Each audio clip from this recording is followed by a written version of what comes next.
Welcome to the Perfectly Disordered podcast. I'm your host, Briella DiPasquale. This is a place where heroes' journeys are told, where stories of hope are shared in a time when it's needed most. We shine light on the messiness of life so we can ultimately become the hero of our own stories and not just a background character in someone else's. Enjoy the show. Notes and stuff. No, that's fine. Trust me, I get it. All right, roll. All right. Ooh, I'm so excited. All right. Well, it's great to meet you finally and have you on my show. This is the Perfectly Disordered podcast. Like the whole premise of this is really like heroes' journeys. So people sharing their origin stories, you know, where they've come from, and then how they've gotten to where they are now, and the ups, the downs, the messy, the funny, and just kind of just going for it, really. Yeah, sure. So I guess, what do you do now? What's your official title in life? So my official title, like what pays the bill, I am a senior content strategist, which is like one of those fancy titles that really means nothing. But like I have a job, ultimately like it's consulting, but the government is the client. So basically government contracting, communications work, social media, kind of all encompassing, particularly like cybersecurity content, more technically focused right now. So, sorry if I sound very worky, but no, you're no. I asked you what your title is, so you can go. No, like tell me all the basically details. like vulnerabilities like for cybersecurity programs. So like every time your phone updates, like your iOS, that is a vulnerability update too. So basically, you're making your phone more secure. So, but that's with any software. So any software on a computer, Adobe that you edit with, Cisco, all the high-speed work stuff you use, they push out updates to make sure that people's stuff, you know, doesn't get hacked. Literally vulnerabilities. It's funny to use vulnerability with that's the like word. that's such a almost like a technical job. Yeah. Like, vulnerability. It's like it's like a I guess weird. That's a buzzword now. Yeah, so like yeah. we should probably lean into more from a professional standpoint actually. That's funny. But it's like its own little sphere, information security basically. But that's actually very new to me. That's like within the past year. Prior to that, I was doing all like government work. Worked for the Pentagon for a couple of different agencies, Homeland Security headquarters, and then before that I was in the Navy. So like all that kind of led up to where I'm currently at. But I like where I'm at just because it's a good like work-life balance where I haven't always had that in the past. So I'm like sitting on it for now, and then we'll see where things go from there. But it gives me a lot of the flexibility to do things that I care about ultimately. So you need that in life sometimes. Yeah, you need. I mean, it seems like. Listen, I can't wait to go into like all the facets of your personality because I've done research. I stalked your Instagram before this.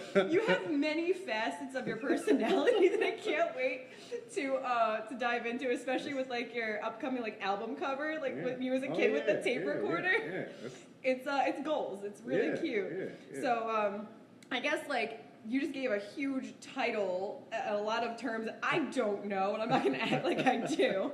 But I guess, like, let's just start at the beginning. Let's just go to, like, when you were a kid, like a little youngster. I saw you were born in the UK. Mm-hmm. All right, so you're born in the UK. Break it down for me.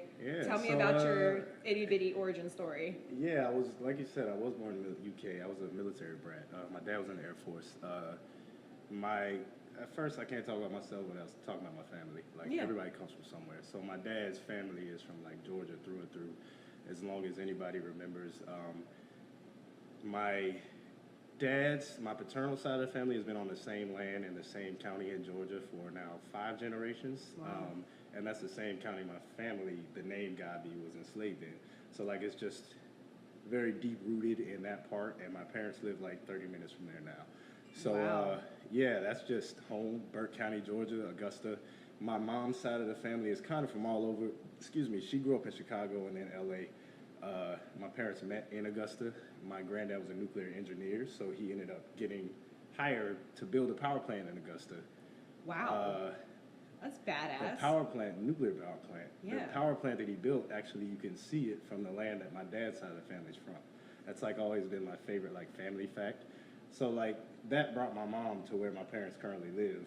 and you can see it. Like, I've always liked that, just it connects my two sides of the family. Yeah. But all that being said, my parents got married, did the whole E3, got married to the hometown. What's an E3? What does that mean? What does that mean? Listen. I need to know. I'm going to ask you the dumb questions. Yeah, it's like within. This is jumping ahead a bit, but like within military, like everybody knows the joke. Military dudes like leave their hometown and get married immediately. I didn't know that. Is that true? It's a trend. Okay. I'm sure there might be data to back it up. I'm sure there is, but you know, it is financially beneficial to get married. Okay. In the military, but that's not why they got married. My dad's just, it was a different time, the 80s, you know. Yeah. Young and in love, et cetera, et cetera. All that being said, that's how they ended up in England. I should know this, but I do. My parents, according to them, I was conceived on Christmas Eve, and then my dad deployed Merry to Christmas. Desert Storm. Yeah. Merry Christmas.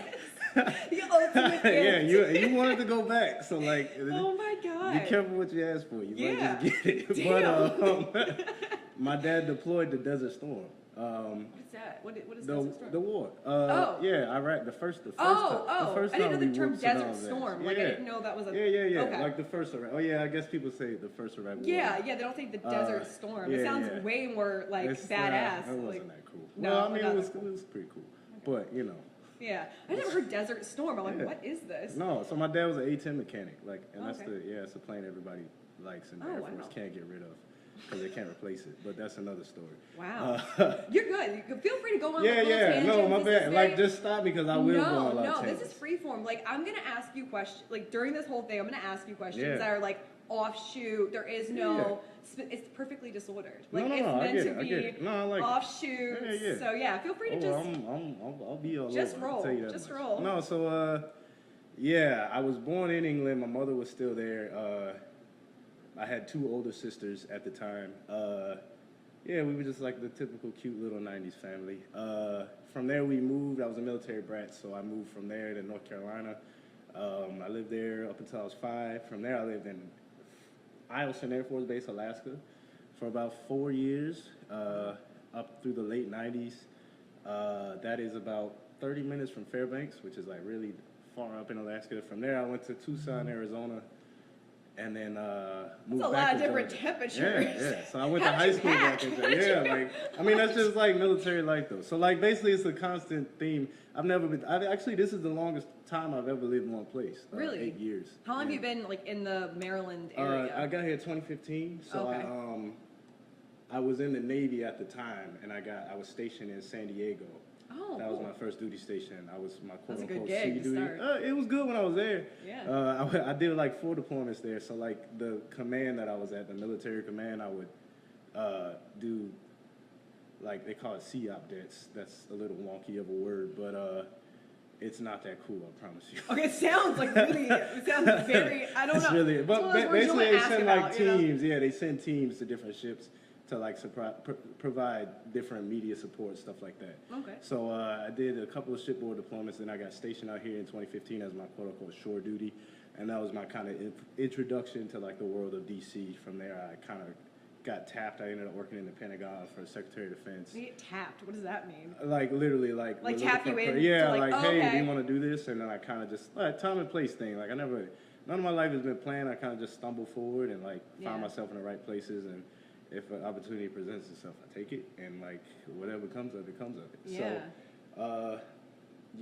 So, that's kind of how I got into the professional track that I am. Yeah. Funny enough, I'm probably when I joined the Navy, I kind of just did it on a whim. I didn't have any intent to get into the field that I got into. Actually, they tried to get me to be on subs first. Subs? Submarines, yeah. They were trying to like push that because that's like the big recruiting hole that they were trying to fill, and I was like. Nobody wants to do that job. Yeah, like especially not now. It's hard to feel because it's not fun. No. But after that, I ended up getting offered what's called a mass communication specialist. And funny enough, this was 2010, and they still made you do a typewriter test. What? And you had to type. I think it was like 60 like words a minute. Waste of time. Yeah, and you could only have like 2 errors, and it was like an actual typewriter. Only 2? Yeah, you can only have 2 errors for every 60 words, and it was like that was just part of the skills. And I actually failed it. I had 3 errors. But I was just like, I'm just gonna not say nothing, cause like it's just some like integrity. Yeah, it's just some. Well, it's just like some guy. Like the guy giving it, I actually remember he's like, oh, you got it. He's like, you want this job? I was like, yeah. And he's like, you got to take a typewriter test. I'm like, okay. He's like, can you type? I'm like, yeah. And he just hands me this typewriter, and I'm just like, oh, what the fuck am I doing with this?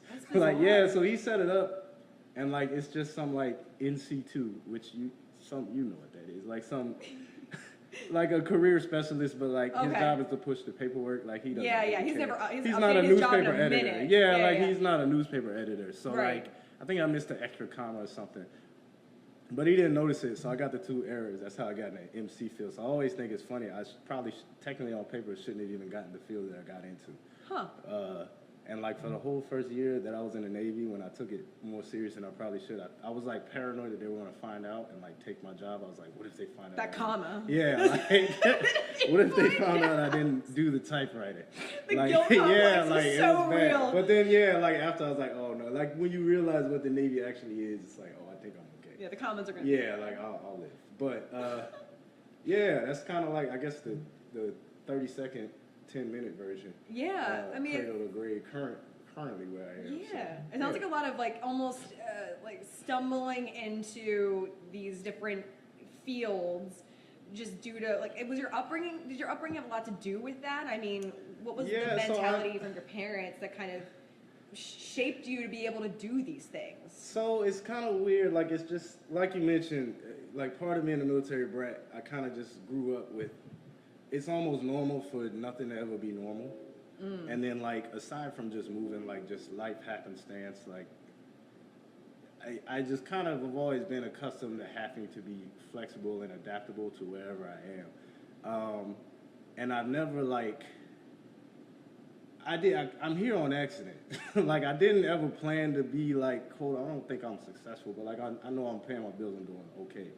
I never really planned on this. Even when I got in the Navy, I didn't know, like, what I was going to do, where I was going to land. I just kept taking opportunities where they present themselves and like not being afraid to like, it sounds so corny, but like just do something different than what everybody's telling you to do and like follow your gut and bet on yourself. Like, cause there were people who told me don't join the Navy, that's a bad idea. When I was in the Navy and doing well, people were telling me don't get out the Navy. Cause you're doing well in the Navy, why would you mess up a sure thing?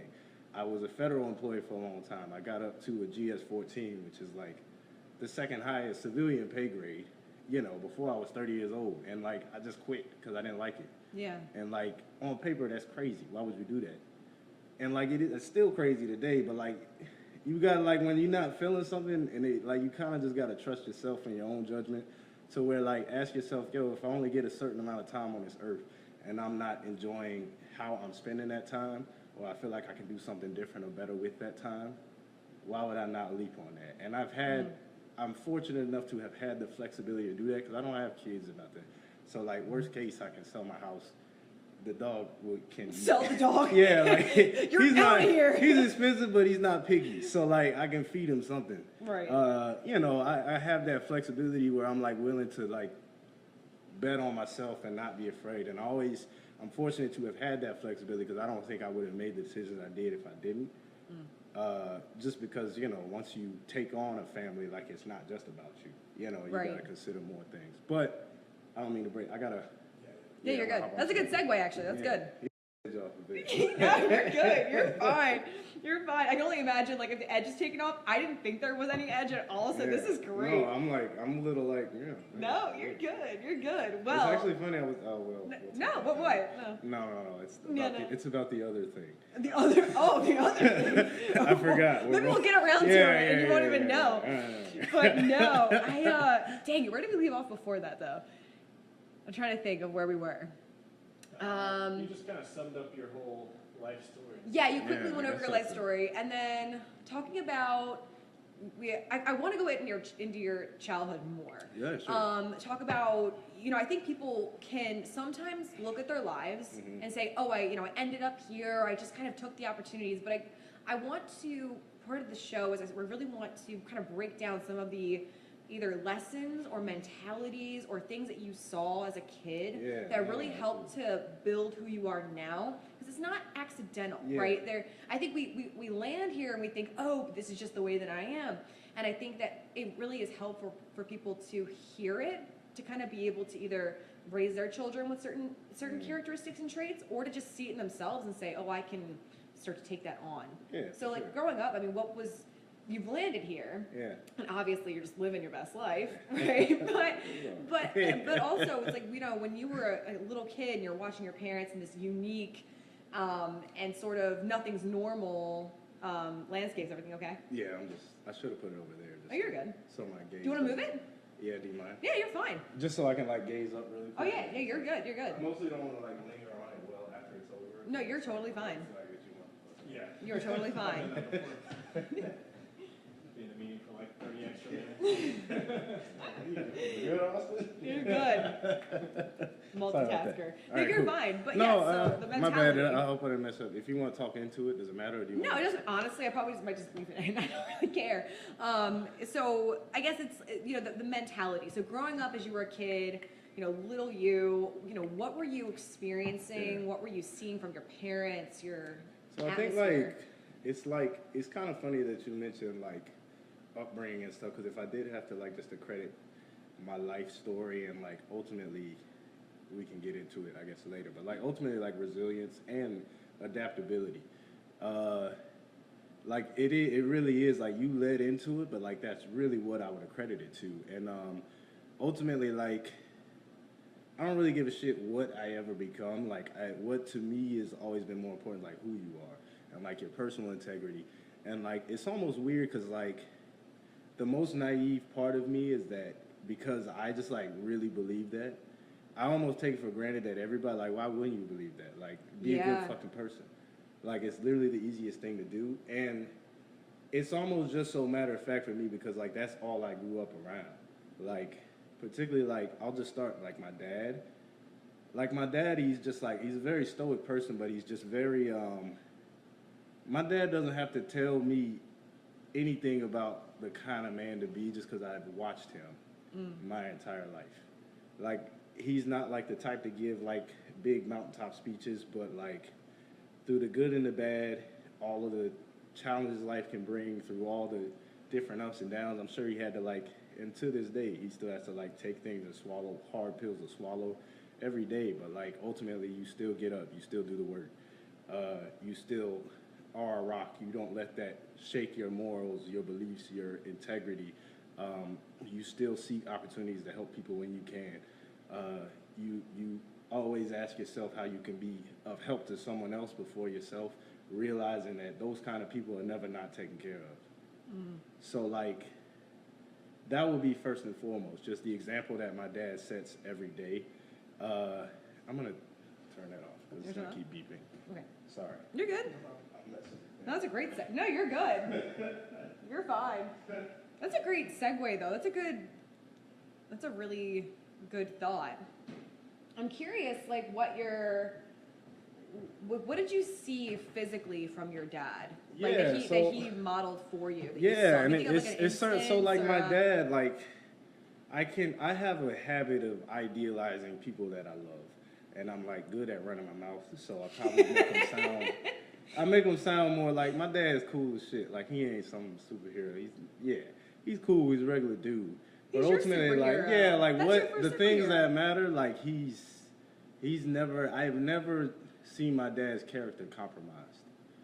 And, like, how that relates to me and ultimately, like, who I say I am and ultimately what I want to build in this world is, like, whatever I put into this world deserves at least what I got.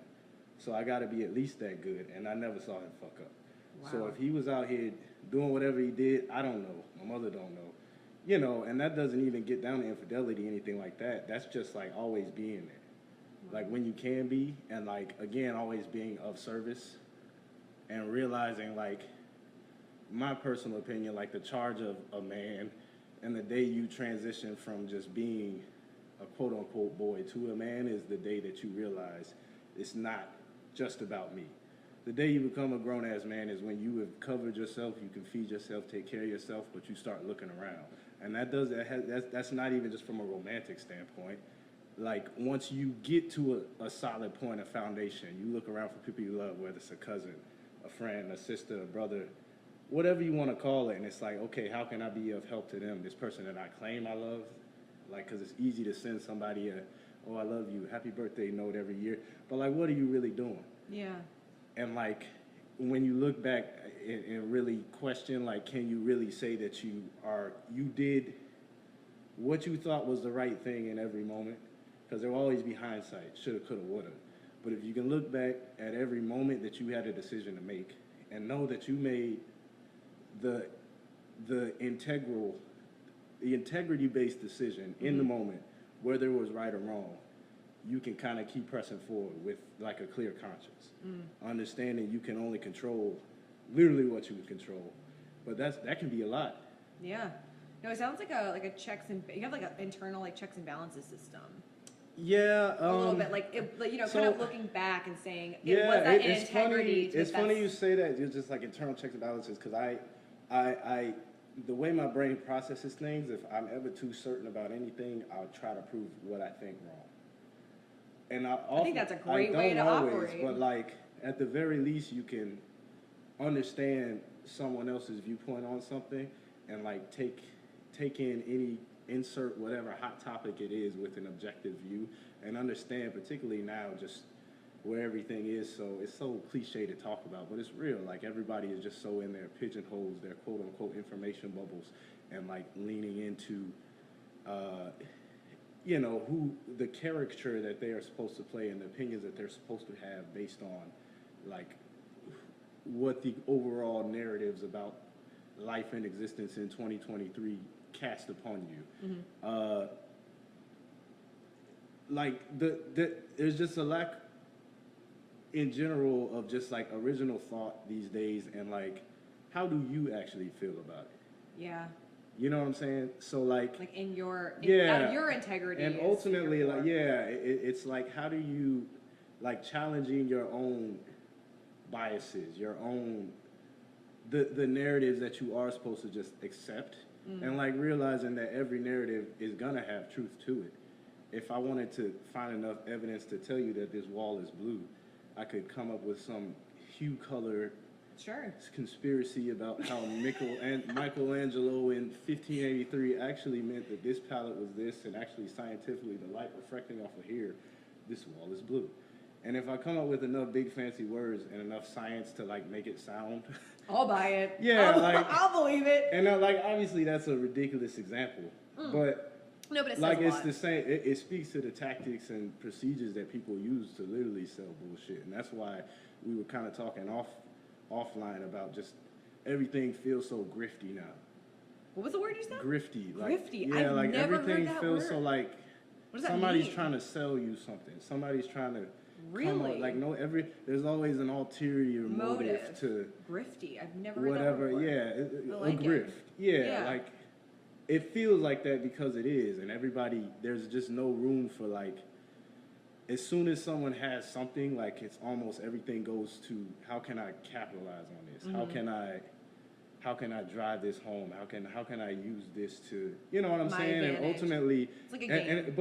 And when it gets to that point, it doesn't even matter whether or not you actually believe what you're saying anymore.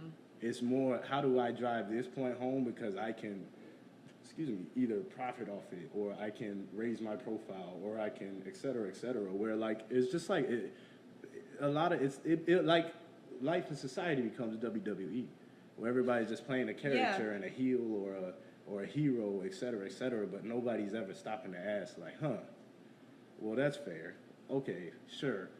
I don't necessarily agree here, but where is the, you know what I'm saying, room for at least understanding. Questioning their own narrative. And realizing like the room for understanding is one thing, but also just the ability. I don't think enough people ask them, consider that sometimes you're wrong.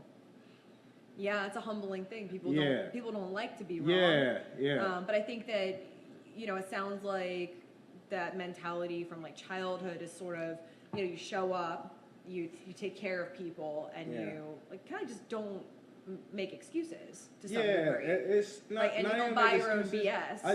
So like, that's actually funny you say that, because I have a lot of isms.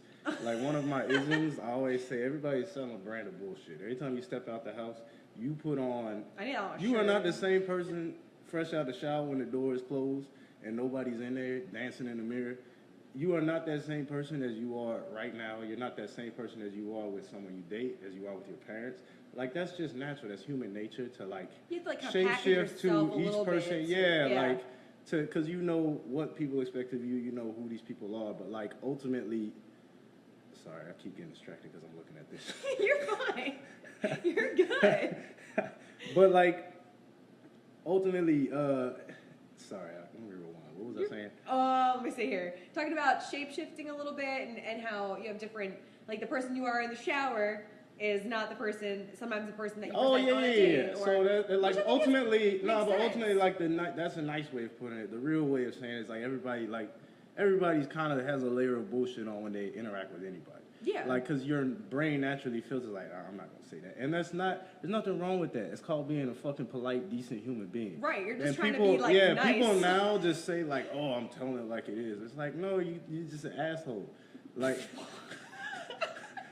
like just because it's true doesn't make That's you not your an brand. asshole. So, like, one of my isms, getting back to that, is, like, everybody's selling a brand of bullshit, but don't buy your own bullshit. Like, the second you stop questioning yourself and you start, this guy has his camera on. I probably just ruined a good soundbite, but he's like walking around with his phone. You're good. You're fine. Anyways, it's funny. I hope this doesn't fuck up your podcast.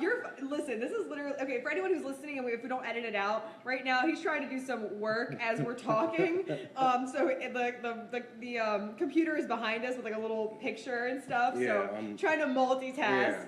But no, I say all that to say is like there was a quote I just thought of it on Instagram. Please hold. Well, I was saying basically like everybody has a brand of bullshit. Don't buy your own bullshit. And the people who lose touch with reality, the people who you see who feel the most off the radar are the people who, like, they might have some solid points, but when you stop questioning yourself and allowing yourself to be questioned, and think about like how many things that's applicable to, how many people that's applicable to, and it's not just politics, it's not just dating, it's not just content creation, it's not just internet culture, it's anything. It's a personal question.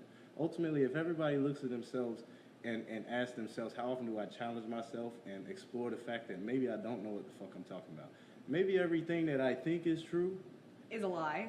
It might not even be a lie. It just might be wrong. Process. But it might just be wrong. Oh yeah, and for like, sure. Because a lie implies like some inherent like dastardliness. Somebody intently lied to you. Sometimes people just fucking wrong. That's true. That's true. Like, think about, like, I don't know your life situation. I'm sure your parents probably told you some shit in the 90s that just like today just ain't right. Yeah, no. The fucking 100%. food pyramid that you learned at school. Food pyramid. And we was just Lies. like, oh yeah, let me use some motherfucking bread. I think you sit on a throne of lies. Yeah, like that I mean, yes, there is this deeper corporate conspiracy to they wanted to sell us more grain. However, like your third grade teacher who showed you that chart was not maliciously trying to hurt you. Right, she just was teaching you the best information that was provided to her at the time. Right. And I think people like weirdly take everybody else being imperfect personal. Yeah, no, they definitely do. I think because I think what happens is that they'll grow up and there'll be an imperfect narrative, or there'll be something that they were told that ends up not being true, and then they're the victim of that. And so then they feel wronged their whole life. And really, it's usually everyone just trying to do the best that they can with the information that they have. Yeah. And sometimes that's not true, right? But ultimately, it's your responsibility to handle your life after you've stepped back and said, okay, what do I think is true here? You know, and being willing to be wrong. Being willing to be wrong, and then realizing too, like, I think, again, getting in just to the world of narratives. Everybody's used to seeing conveniently crafted narratives, whether it's, again, nefarious or not, but like everybody watches some kind of entertainment. Even if you watch, I like that. Even if you're watching just an NFL season front to back, like that is a narrative that start to finish. You have beginning of the season to Super Bowl champion, winners and losers. That is a narrative. Beginning and the people who won are the people who went out there and won every game. You know what I'm saying? But I don't think enough people come to grips with the fact that, like, you can do everything right. Like, a lot of people live in terms of, like, what I deserve based on what I've done. And you got to remove yourself from that because, like, it doesn't fucking matter. Like, you can only affect what you can affect. And, like, ultimately, a lot of it's just up to chance and luck. Yeah. But like you can do everything right and shit still come out wrong. Like you can check all the boxes. Everything you do, you do technically right. You go to the right school, you marry the right girl, you take care of all your kids, and some fucked up shit happen. Yeah. And like that's like I think people, until things happen to people, they always assume that things happen to other people, not me. You know what I'm saying? Right, And like you don't take, you're like, oh, they must have done these things. yeah, and first I don't even think it's like a conscious like, oh, that person's bad, so they deserve this. But it's ultimately like, so a They don't good check it with example. themselves, I live in Laurel, Maryland. There were 2 deadly accidents within 5 miles of here yesterday. Somebody died on I-95 and somebody died on Route 32. And that's just like something I saw scrolling through local news. Yeah. None of those people who got on the highway yesterday started their car thinking, I'm about to die. Right. Because car crashes where somebody dies is something that happens to other people. That's something you hear about on the news. But that's other people. But somebody had to die. Right. And like that semi-truck that swerved one lane over, that person who was in the wrong lane and sideswiped a tow truck driver trying to hit your truck. You know what I'm saying? Mm-hmm. Like, nobody left that house thinking that was going to happen to them that day. But me and you sitting here, we are no less likely that that happens to us than they were when they left the house. Yeah. No, I think that some of it's luck, some of it's just you happen to be at a place at the right or wrong time. And that's dramatic examples. Yeah, but like yeah. it goes from We start with the food pyramid. Yeah, that's like seriously like that is the most dramatic example. Like a dramatic sudden death. Right. But like I could lose my job on Monday for some shit. Like think about the tech layoffs. You know what I'm saying? I could you get what I'm saying? Like I don't know what tomorrow is gonna bring. And just because something that's inherently negative happens to me doesn't mean I did anything to technically deserve that. But also because it happened to me, I can't take it personal. And like just look for somebody to blame. Cause like that's ultimately where you eat yourself up, is where it's like it just comes to a point of acceptance, and like really the word is just radical acceptance. Just like understanding like, yo, it happened. This happened.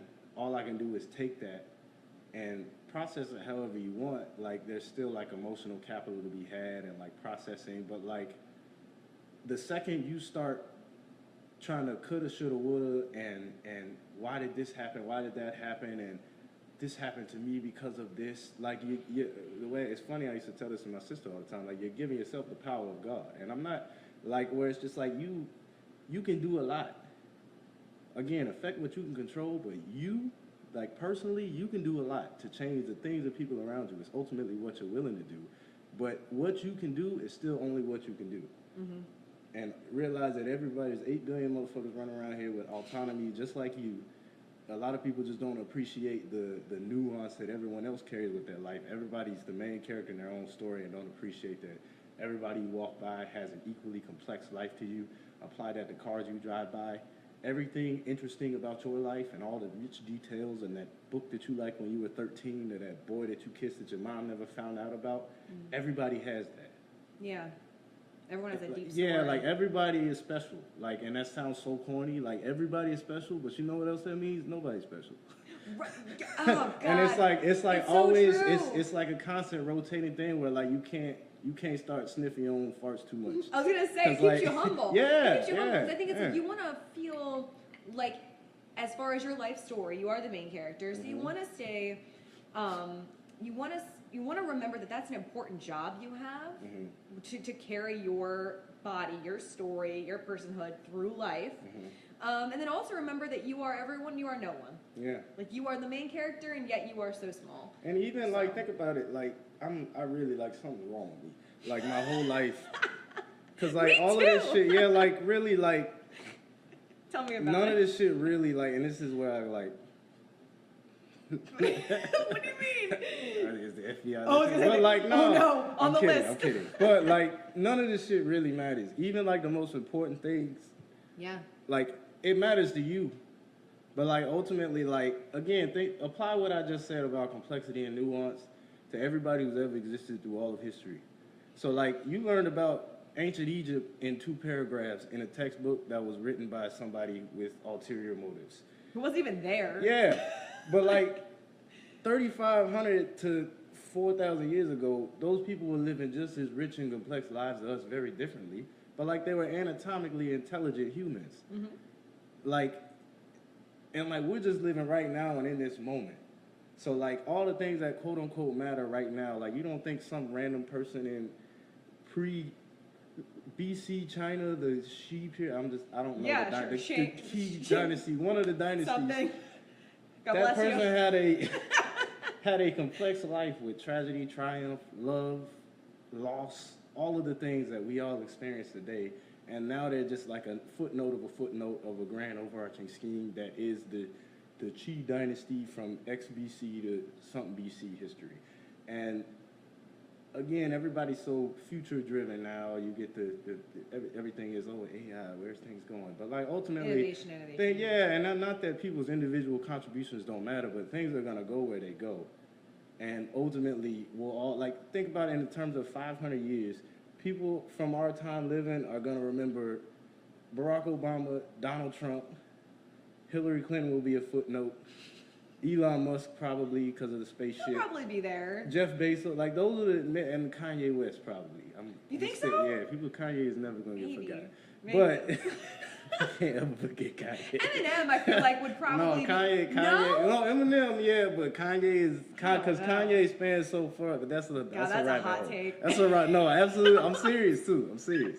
But all that being said, like, then apply that to yourself. So, and it's weird because it's humbling, but it can, for a lot of people, that's overwhelming. And then you don't even get into, that's why it's wild. This isn't even get into like just the cosmic reality that we all live in, that we're all on a rock that's circling around a speck that's one of countless specks that keep going further than anybody can ever see. You know what I'm saying? So like once you factor all that in, how can you ever feel that important? Yeah, no, I think that's when because I've struggled with depression in the past, like very severe depression, and I think that there's a balancing act, right? Of I am so small, and when you feel when you only lean into that part, that can be very scary. Yeah, it's overwhelming because for a lot of people. You're nobody, right? Yeah. In the grand scheme of things, like you're gonna disappear, and like no one's gonna remember you, and why does it matter? Yeah. You know, like so it's a very interesting balance I found. Well, in my and life. that's what it is. And like it's weird you say balance because like, and I'm not actually into the text of Taoism or Taoism, whatever you want to call it. But that's like the overarching theory behind the yin and the yang. Yeah. That everybody always chaos claims. and order. Yeah, just finding that balance because like yes, that like ultimately you have to define what is important to you about your existence and your living on this earth, realizing that whatever it is that's out here. One, anybody who tells you for certain that they know hard, this is it, is probably full of shit. And if they're not trying to sell you something, they've at least convinced themselves of some bullshit. That's just something I believe. Now, that doesn't mean I'm casting away every belief system, and I don't think there's validity in something to learn from everything. But ultimately, we're all just like living through this experience based on what we just talked about, parenthood, the world we were brought up into, and the values that we were either fortunate enough or not enough to learn from hopefully a good set of parents of some sort. Right. So all that being said, nobody has it all figured out, and anybody who claims they do is bullshit. Yeah. Bullshitting you. So understanding that nobody has it all figured out, you kind of just have to come to, I don't want to say come to your own conclusions, you have to come to your own peace.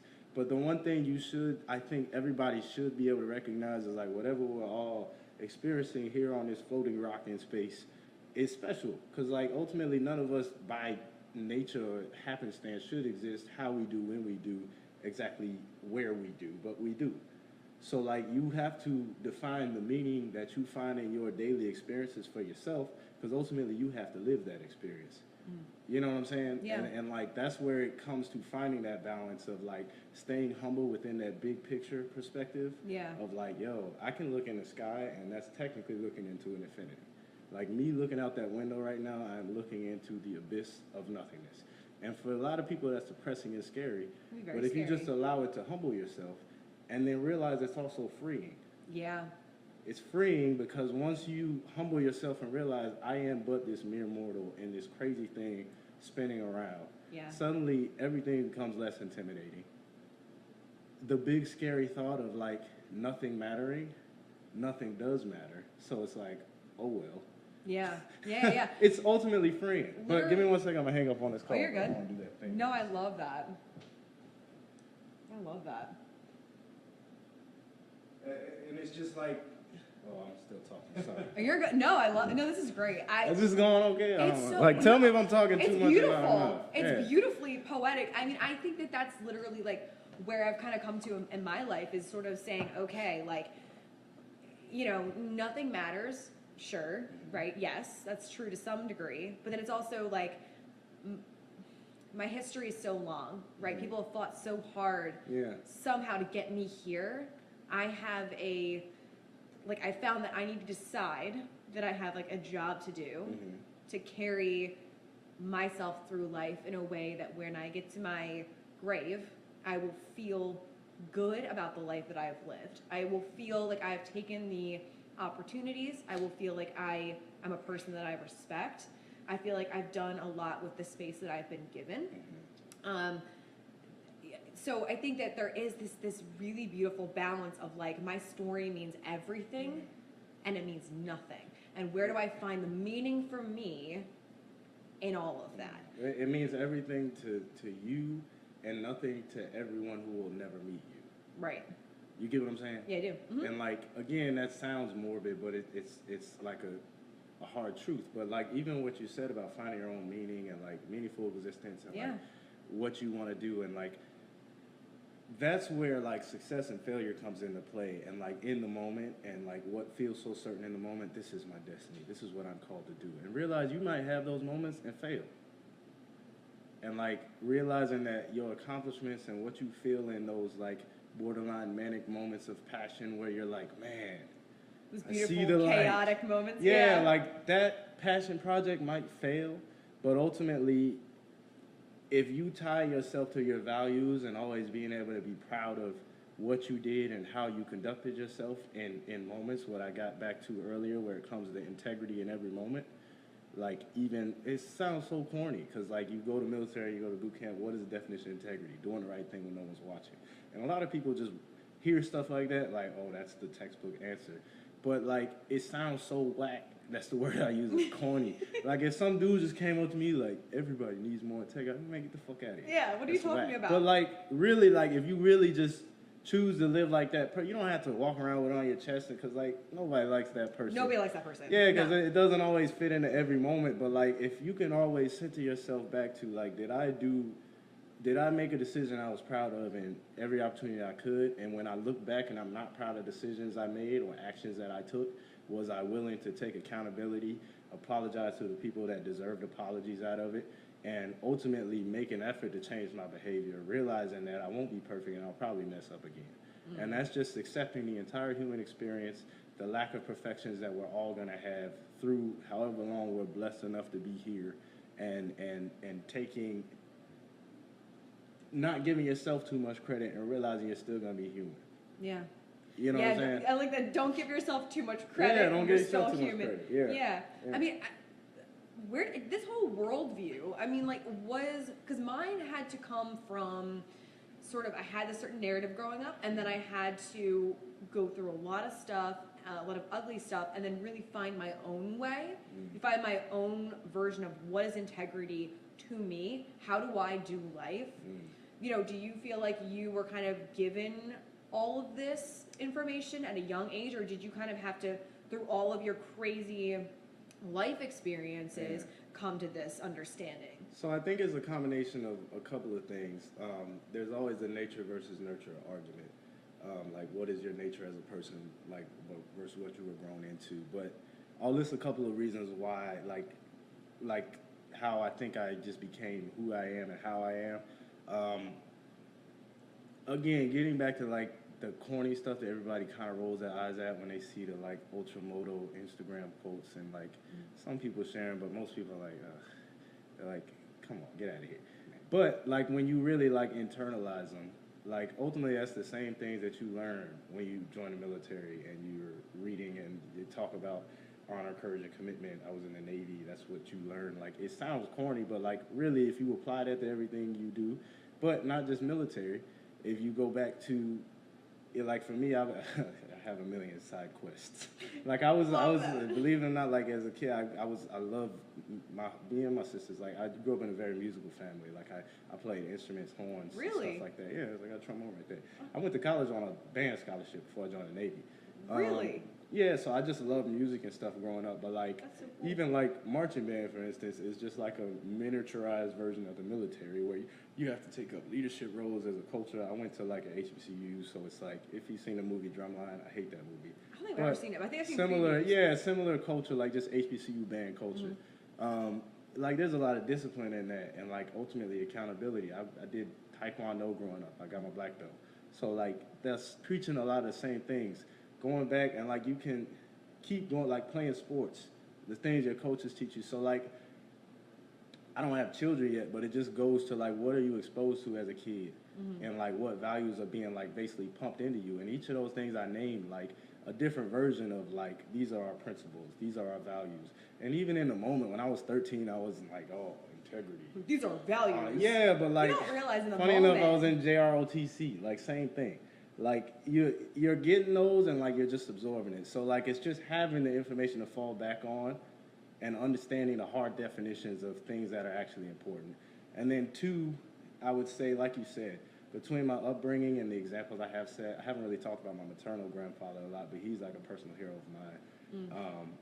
Just like when it comes to perseverance, and really my dad too, like just understanding that your circumstance doesn't dictate like what you can do in this world, and you can navigate this world without being bitter toward it. My dad was born in 1963 in Augusta, Georgia, and went to segregated schools through the 70s, and he's not like bitter about it. And like that doesn't make what happened in his upbringing any more right or wrong than it was, but like ultimately he can't go back and change what it was. And him just being bitter at the world helps no one. Right, like if he would have sat in bitterness, Yeah. you would not have the opportunity. Yeah, and that you doesn't have. mean there's not, discussions to be had, Sure. but like ultimately if you just sit around and wallow in your own self-pity, it's nobody else's job to give a fuck. Absolutely. You know what I'm saying? And that's like just a harsh truth of reality, of where people feel like if they kick and scream enough because of ways things should be, like that can like help nurture. Like no, it happens one person at a time, and where it's like but that's a whole nother rabbit hole I don't want to go down. But third, I would just say like you said, life experience, and like I've always kind of just been an information nerd in general. I'm not. I do read like when I have to, but I'm not. It's not my preferred way of taking in information. I'm an audiophile, like listening to things. Yeah, me too. So like just ideals, but like I have these all here, and I joke about, I've read all these books. Like, of course I didn't read all these shit. They're beautiful. But like, really, it's like what they represent. Like, Plato was a beautiful Greek philosopher who like spoke to a lot of the same things that are still relevant today. Yeah. And like, no, I'm not reading that whole book because I'm not a philosophy major. And, but like, I can still read the summarized ideals of Plato and like find good resources to where like I don't have to read through a whole pre-Christ book. Right. And like understand the ideals behind it, and like all of that, and realizing again, not being afraid to challenge yourself, and realizing like there's value to reading and understanding all of the great minds in history, even the ones that like with a little bit of time like clearly didn't age the best all the time. Or ones you just like really don't agree with. Yeah, or you don't agree with because ultimately like their life and existence led them to thinking and those thoughts, and like those thoughts are immortalized for a reason.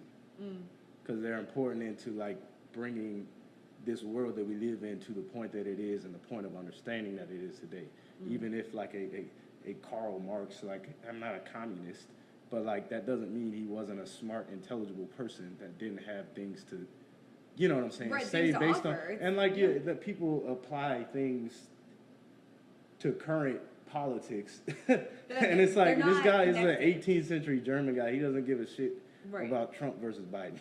Right. But it doesn't matter who says. It's like if you're open to hearing it, there are truths to be found in a lot of pretty much everything. Yeah, and if you're open to it, if you've been open a growth mindset and Well, a humility. and it's you like, will find it. I truly believe there's something to be learned from everything you. I agree. But, and then the last thing is just like a personal resilience built, like you mentioned, like I had to go through life. Like my life has been just constant change and adaptability and different environments and stuff like that on top of like personal tragedies. And like realizing like you can either let that break you and like stop. Like what else are you gonna do? You gonna stop? You're gonna like let that be it? Like the tragedy now defines you, which like that's not belittling people who have to grieve differently or like have to like need to take breaks for themselves. But like just for me, it's always been like it's not what can I do but what I can do in the moment. Mm-hmm. And like that's what it always gets back to for me. And like that doesn't mean I feel any more or less hurt by things that can and do happen in my life. But ultimately, like you said, if I want to live that meaningful life, if I am the man that I claim I am, or I'm always, once I have me, I'm always scanning around trying to better the people that I care about around me. Mm-hmm. If I want to be that person, what am I doing in every moment that I have the availability and energy to not help? You know what I'm saying? Right. And it's like corny Christmas storyline where it's better to give than receive. Like you're the gift? Yeah, no, not even that. But like, no, but it's like you could like, again, like it's weird because like I find myself here now where I'm not rich, I'm not bought, but like I'm not that old and like I own a home. Like people talk about millennials can't buy homes, stuff like that. Like I realize I'm blessed at the very least. I can say that. And like people I grew up with, I understand they perceive me as blessed. You know what I'm saying? Mm-hmm. And like some of them aren't as fortunate as me. But like if I have means to help somebody who I know and they're doing everything right and just life hasn't, like that's what it takes. People who have the ability and the resources to help somebody, and that's not that can be financial, that can be advice, that can be just support, being there for somebody. But if I have the means to like help somebody and I don't, like what does that say about, you know what I'm saying? Yeah. So like again, it just comes back to like finding opportunities to do the right thing and doing the right thing at every opportunity you have, though. It just made me think of this quote. I had it in my brain. It was like on the tip of my tongue, and it's essentially, it was talking about opportunity. And you know, and they're talking about like with great opportunity comes great responsibility.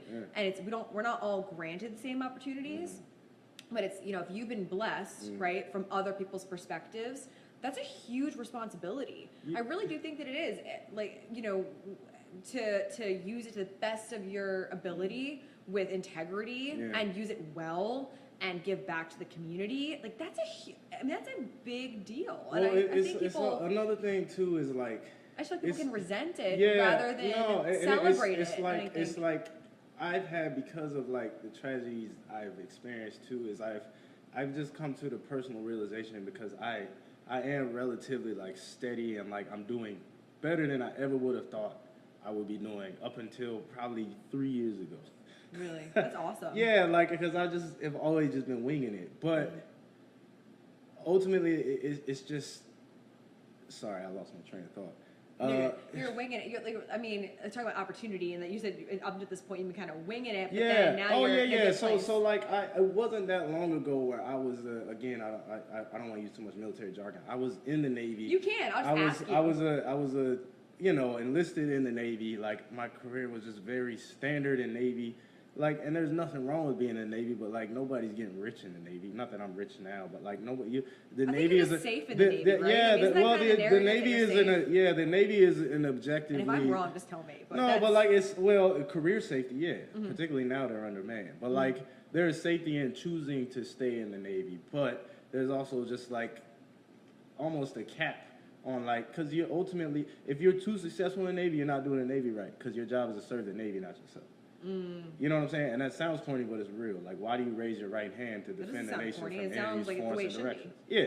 So like, that's just the nature of the military. But ultimately, it's a hard ceiling on like the things you can accomplish, and that doesn't mean you can't accomplish things in the Navy when it comes to service, etc. All that to say, I was just like typically enlisted. I raised my right hand. I didn't know what I was gonna do when I joined. I had no grander career aspirations. It just felt like, well, I ain't doing shit else. I'll join the Navy. Like, that wasn't that long ago for me. So, like, ultimately, I compare where I was, like, mentally and the state that I was in and my level of happiness in those moments to, like, where I am now, where I'm, like, moderately okay. I own a home. I have a decent job. Things like that. Like, I'm comfortable. Like, Right. I can go places that I want to go, like, and have a beer without really worrying about how much the beer costs. Right. You know what I'm saying? Like, I can't fly to Italy tomorrow without planning it, but, like, I can go out to dinner and not sweat. Right. That's, a lot of people don't get that fortunate. No. If there's some, not on a credit card anyway. But that's another subject. Yeah. But I say all that to say, like, I compare my day-to-day happiness and the things that matter to me now versus then, and, like, the strides I've made, like, on paper, and, like, versus what actually matters to me, and you realize, like, you can keep chasing the dragon of, like, on paper success, but ultimately you have to, like, face yourself. And that's why you hear about, like, the ultra wealthy or the celebrities. Like, they still struggle with, like, you still gotta wake up and look yourself in the mirror. And ultimately, That's you can't hard. wake up and, like the motherfucker you see. Mm-hmm. Like, it doesn't matter. You can go accomplish all of the shit that you want to accomplish, but, like, you're not gonna feel that fulfillment. And, like, that's gonna show itself differently for everybody. But, like, when you come to that realization, you don't tie your happiness and your worth to accomplishments and wealth. Like, because ultimately you realize, like, there's things I would give, like, to have my sisters back. I would give all of this shit up. I would start over. Like, I would work at McDonald's today. Because, like, ultimately this shit doesn't matter. You know what I'm saying? I can buy another house. Right. I can put another house together. It's going to take some work. It might not be this house. It might not ever be this nice. But I can get another house because ultimately I just need somewhere to shower, shit, and shave, and a bed to sleep in. You know what I'm saying? Like, none of this shit brings me fulfillment. It's a nice environment to sleep in. But ultimately, like, it's not like this isn't what satisfies the human experience. And the greatest mistake people make is thinking that if they keep pushing for professional and personal success, that's gonna be what gets them over the top to wholeness and fulfillment. And it's just not the case. That's why some of the most successful and rich and prominent people in the past have, unfortunately killed themselves. And Right. that's not to make light of it, No. but that's to, like, look at that. Like, people look at when Robin Williams died. How could Robin Williams do that? He's Robin Williams. You know what I'm saying? Right. Well, well, I do. I totally do. I mean, I've struggled with, that's like a whole part of my backstory that's really interesting. Because, like, I went through a season of my life that was like that. And I was so not okay with that person that I would look at in the mirror. And I had to sort of come to terms with the fact that I sort of had to be here. Like, I have to live this life. How do I earn my own respect? How do I become someone that I'm okay with? How do I build this person? And that was very challenging. And it doesn't have to do, the thing was, I was never interested in, money or academic success. Like, I just wasn't that kind of person. So I had to kind of figure out, what does success mean? What does it mean to be okay with myself? If I'm looking at myself in the mirror and I'm about to die, what do I need to see from myself to feel okay with me? And that is a really hard, people, the greatest minds, some of the smartest people, most successful billionaires do not ask themselves that question. Some of them do, and the ones that do, I think, are the ones who are going to, at the end of their lives, have family, or at least have peace with themselves, and you can tell. But I think that's a huge gap in our society as a whole, is this lack of checking in with themselves. The thing is, checking in with yourself, what you just Yeah. mentioned, is like some of the most successful, blah, blah, blah, blah, blah. I don't mean to belittle what you just said, but, like, ultimately, like, that is the nature of, like, what some of the greatest minds that have ever been on this earth. Like, Einstein was an astrophysicist, but he was ultimately trying to scientifically answer, like, what all this shit is. Right, he had a deeper You know what I'm why. saying? I think like that was just his means to answering the complicated question of what is Right. this? What is the origin of this? All of this, like Plato, Aristotle, These are people before, these are just the ones that are written down. There's been great minds pondering the same questions for as long as we've had the ability to think abstractly. Right. And like, that's part of your human nature. And like, the unfortunate answer that a lot of people have a hard time settling with is that no one knows. And if we were meant to know, we probably would have figured it out by now. Most likely. Yeah, like, so like maybe that's part of the journey. That's like human. That's like humbling yourself as a human, where it's just like we are here, like, because it's ultimately like something that I can't remember where I heard it or read it, but like when you really think about it, we can look out into space as far as we can, and like astrophysics, alternate realities, multiverses, string theory, you can get into all of that. The most fascinating thing on this planet that we still like can't define the most is human intelligence. I know, it's not wild. And like, so the surface yeah, of it. like, and it's just like, why, like, because ultimately all of that is still just trying to discover, like, why the fuck are we so smart? Why are we here? Like, because ultimately, at one point, whatever you believe, whether it's in Adam and Eve or somebody climbing out of a tree, somebody woke up. And I'm not telling you what to believe, but ultimately somebody woke up like, God damn, I'm shit. What the fuck is this?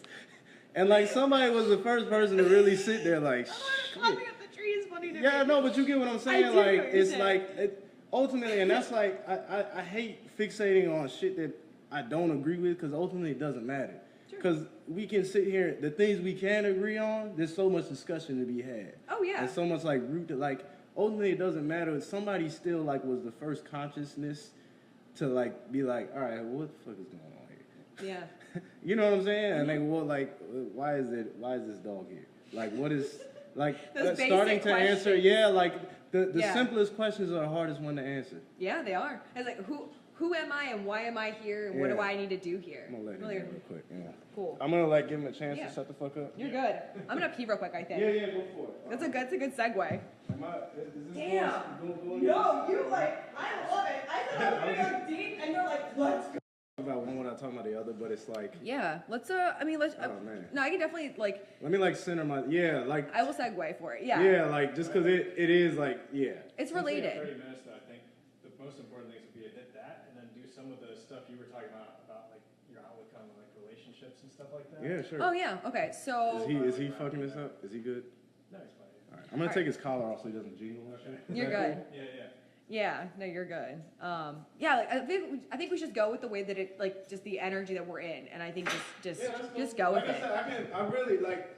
I love I it. just It's beautiful. No, I just didn't expect. I didn't expect you to be as poetically.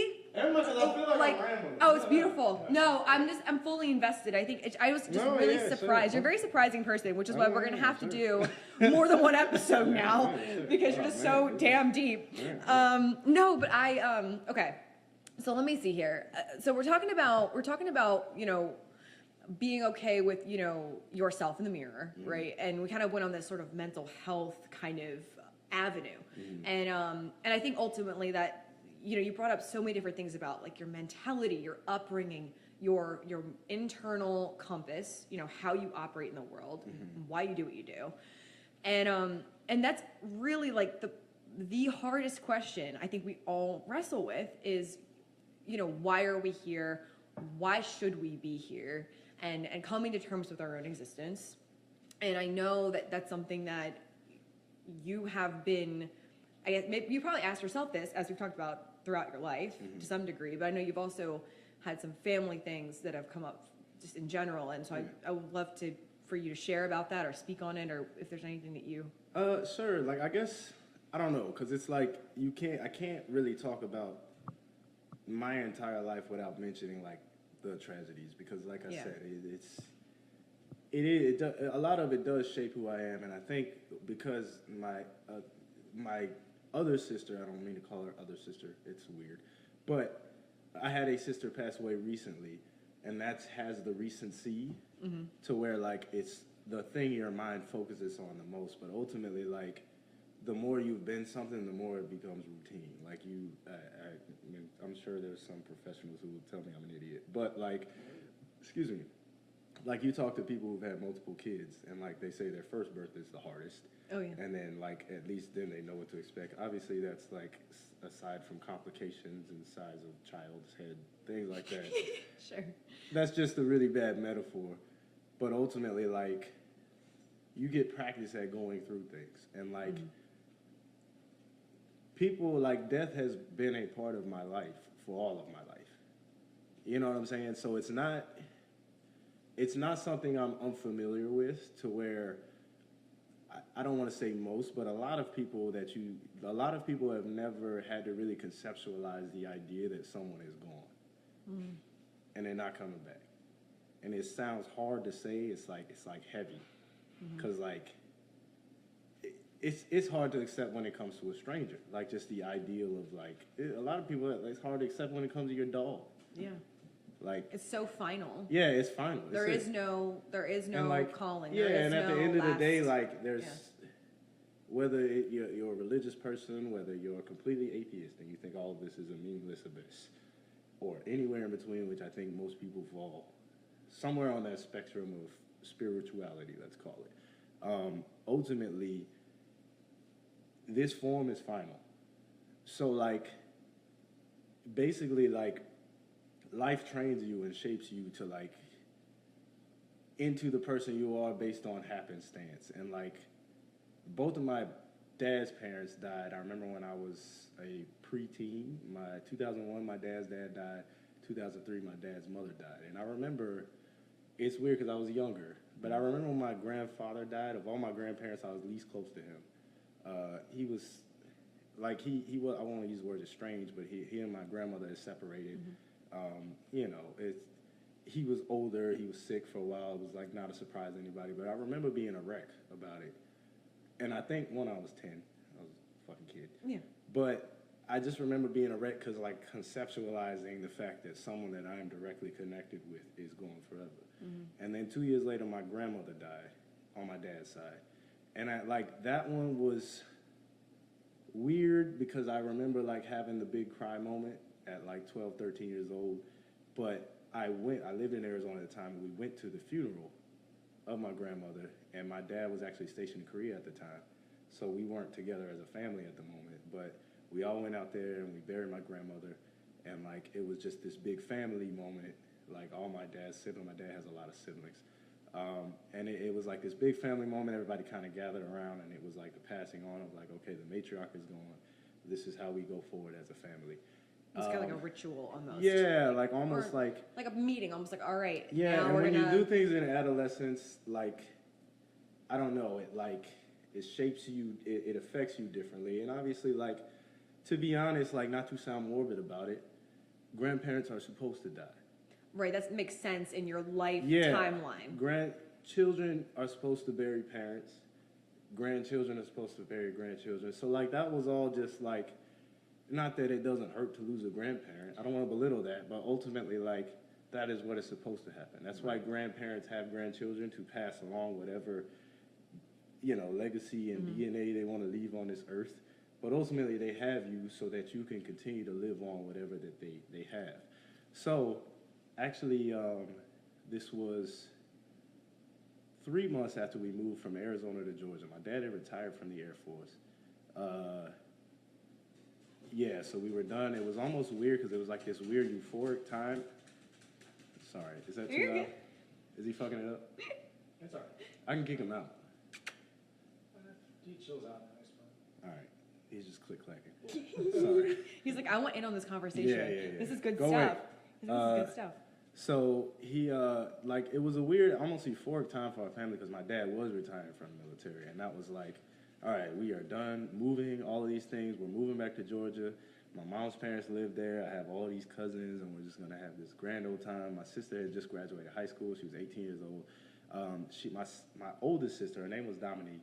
She actually was diagnosed with lupus when she was 16. And in hindsight, it's actually weird because everybody that she had seen, and like to this day, lupus is a term, I don't want to use the word terminal. It's an incurable disease, but it's a manageable disease, right? Yeah, you can like take care of it. It's manageable, particularly now. Now, Yeah. mind you, this is 2003 when she's diagnosed, but this is 2005 when she graduates high school. And to the day, it's even at the time though, it was considered relatively manageable. And we were. She would have a lot of pain spells. She had been in the hospital a couple of times because she had a lot of pain. But, which is why it's weird, because I remember I was a freshman in high school. Actually, I still remember the last time I saw my sister. Actually, that picture over there, that's the last picture of me and all my siblings took together. Oh, is it really? Yeah. So I still remember she was watching not Dancing with the Stars, So You Think You Can Dance. It was the first season with the Jabberwockies. Oh And my she wasn't God. feeling well that night. Yeah, it was 2005. And she was in the room, she wasn't feeling well, and get out. And she wasn't feeling well, and then like my mom told me like leave her alone, she doesn't feel good. And like I'm an annoying little brother, and me and my middle sister would almost always pick on her, like, oh come on Dominique, oh come on, blah, blah, blah. But like I don't think we all realized how sick she was. And I remember the dog we had at the time like wouldn't leave her side. Cause like that it's funny, this motherfucker sitting right I know. now. Right But, now, you're the dog. like- for anyone who's listening, his dog is it just was kind a of family hanging out. dog. and- Yeah, it was a family dog, but like the dog that night, like literally, like would not leave the chair by her. Wow. And like the next morning, I went to school. It's weird because I have like super vivid memories of everything from that day. It was just a normal day. I remember everything I wore. I wore a Vince Carter North Carolina jersey to high school. I was a freshman in high school. We had just moved, all of these things. My other sister just graduated. We're like readjusting. And like my mom told me that, oh, we're gonna take Dominique to the hospital. She's not feeling well. But this isn't the first time she'd ever gone to the hospital. So like my like adolescent normal, brain, kind of. it's like a Thursday. It was a Thursday actually. Funny enough, both of my sisters passed away on a Thursday. But it was a Thursday. I think we had a football game coming up because I was in the band. I was like, oh, football week. It was September. Is she too much? Stop that. Is he too much? I can keep going. Well, yeah, that's Okay. kind of. Yeah.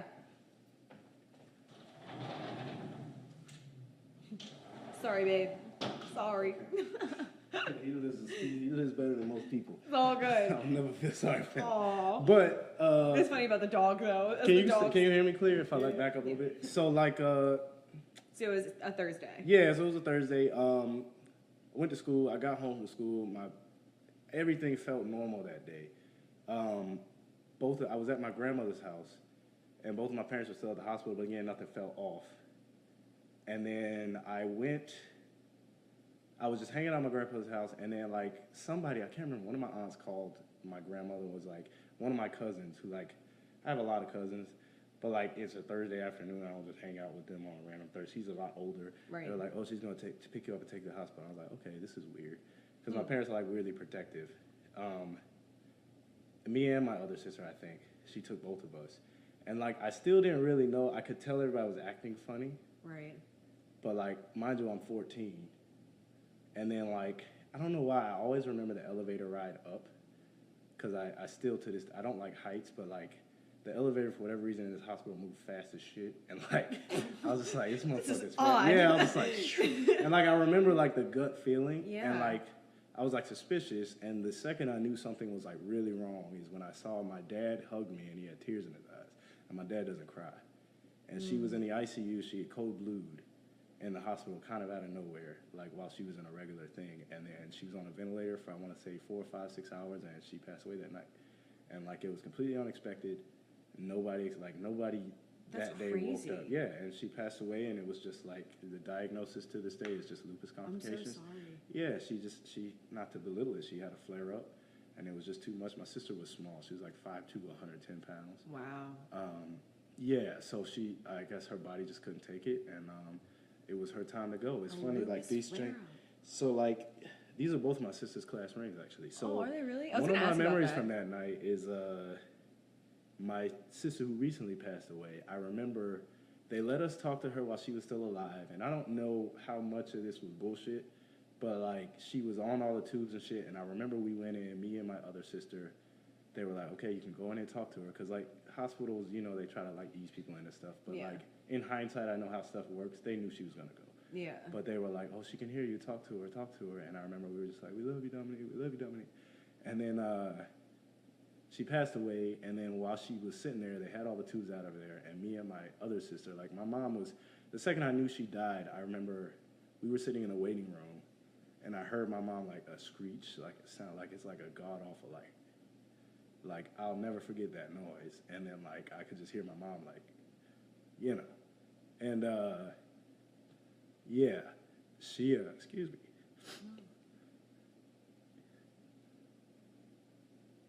She passed away. Everybody had their immediate reaction, and weirdly, I didn't cry when she died because I was mostly like so worried about my mom. I cried when I first got to the hospital, and then I kind of just had it together. But after she passed away, I'll never forget my other sister. This ring was on her finger because she had just graduated high school. Yeah. You know, when you're a senior, you're like, oh, I'm a senior. I just graduated. Yeah. And she was so swollen from all the fluids she had pumped in her, like it wouldn't come off her finger. And my other sister was like tugging at it, like trying to get it off. She wanted to get it off. I don't know why I decided, but like I will never. That's like the last thing, and particularly now that my other sister's gone. But you mentioned it, like how does that shape you? So like the immediate aftermath of that, like to this day, and it's something I don't think I really like settled within me until I got older and realized like how unique of a circumstance that is. And like my mother was literally a wreck. Yeah, I can't even. Like I can't there's even like imagine. whole spells from that whole first year after my sister died that she just doesn't remember.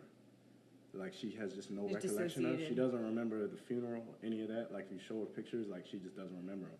But like all that being said, I remember there was a conversation the morning after that. I was in my grandmother's house because we didn't even have a house at the time. We were living in a small apartment because we were waiting on the house we were moving into to become open, and like we were going back and forth to my grandma's house and just like waiting. So we weren't even like stable. And I remember my mom came in that morning and was just like, and again, I like 14-year-old brain versus like adult. I'm not a parent yet, but like realizing like where my mom probably was, like Yeah. I realized like how fragile of a position I was in, where like hindsight and now it's like, yeah, I would never do nothing crazy, but like how easily I could have slipped into just like one, either depression, two, I had just started high school, and honestly, like I love shout out to Richmond Academy. I love my school, but like it wasn't like the best school. Like you could, if you wanted to find trouble, you could find it. You know what I'm saying? I Yeah. just moved, all of these things. And like to me, like I didn't even really care. I'm not care, but like it was just like whatever to me, because again, my life has always been just like rolling with the punches. And I remember like it kind of feeling surreal, but like feeling okay. I only cried twice when my first sister died. That once in the hospital, and another time, I think at the funeral. Oh, you're fine. Anyways, yeah. So all And that being twice is said, not I probably took it like as best as someone could reasonably expect, but like I do remember like that being a transitionary period where like I became very protective of like my mother, and realizing like I have to always act with my mother in mind, because if I'm an idiot, that doesn't just affect me. You know what I'm saying? Right. And like through my whole high school experience, my mom kind of got better and better at like the grieving process, but the immediacy of it, like my mom was a wreck, and she came in and asked me, "Are you okay? I just really want you to be okay. Are you sure you're gonna be okay?" And like I think that's like the moment where like I always knew that I could never be too far gone, because I can't ever do that to my mother. Right, 'cause she's watching you now. Yeah, it's Like, not she even had- like I wanted to be as simple as possible to never stress my mom out.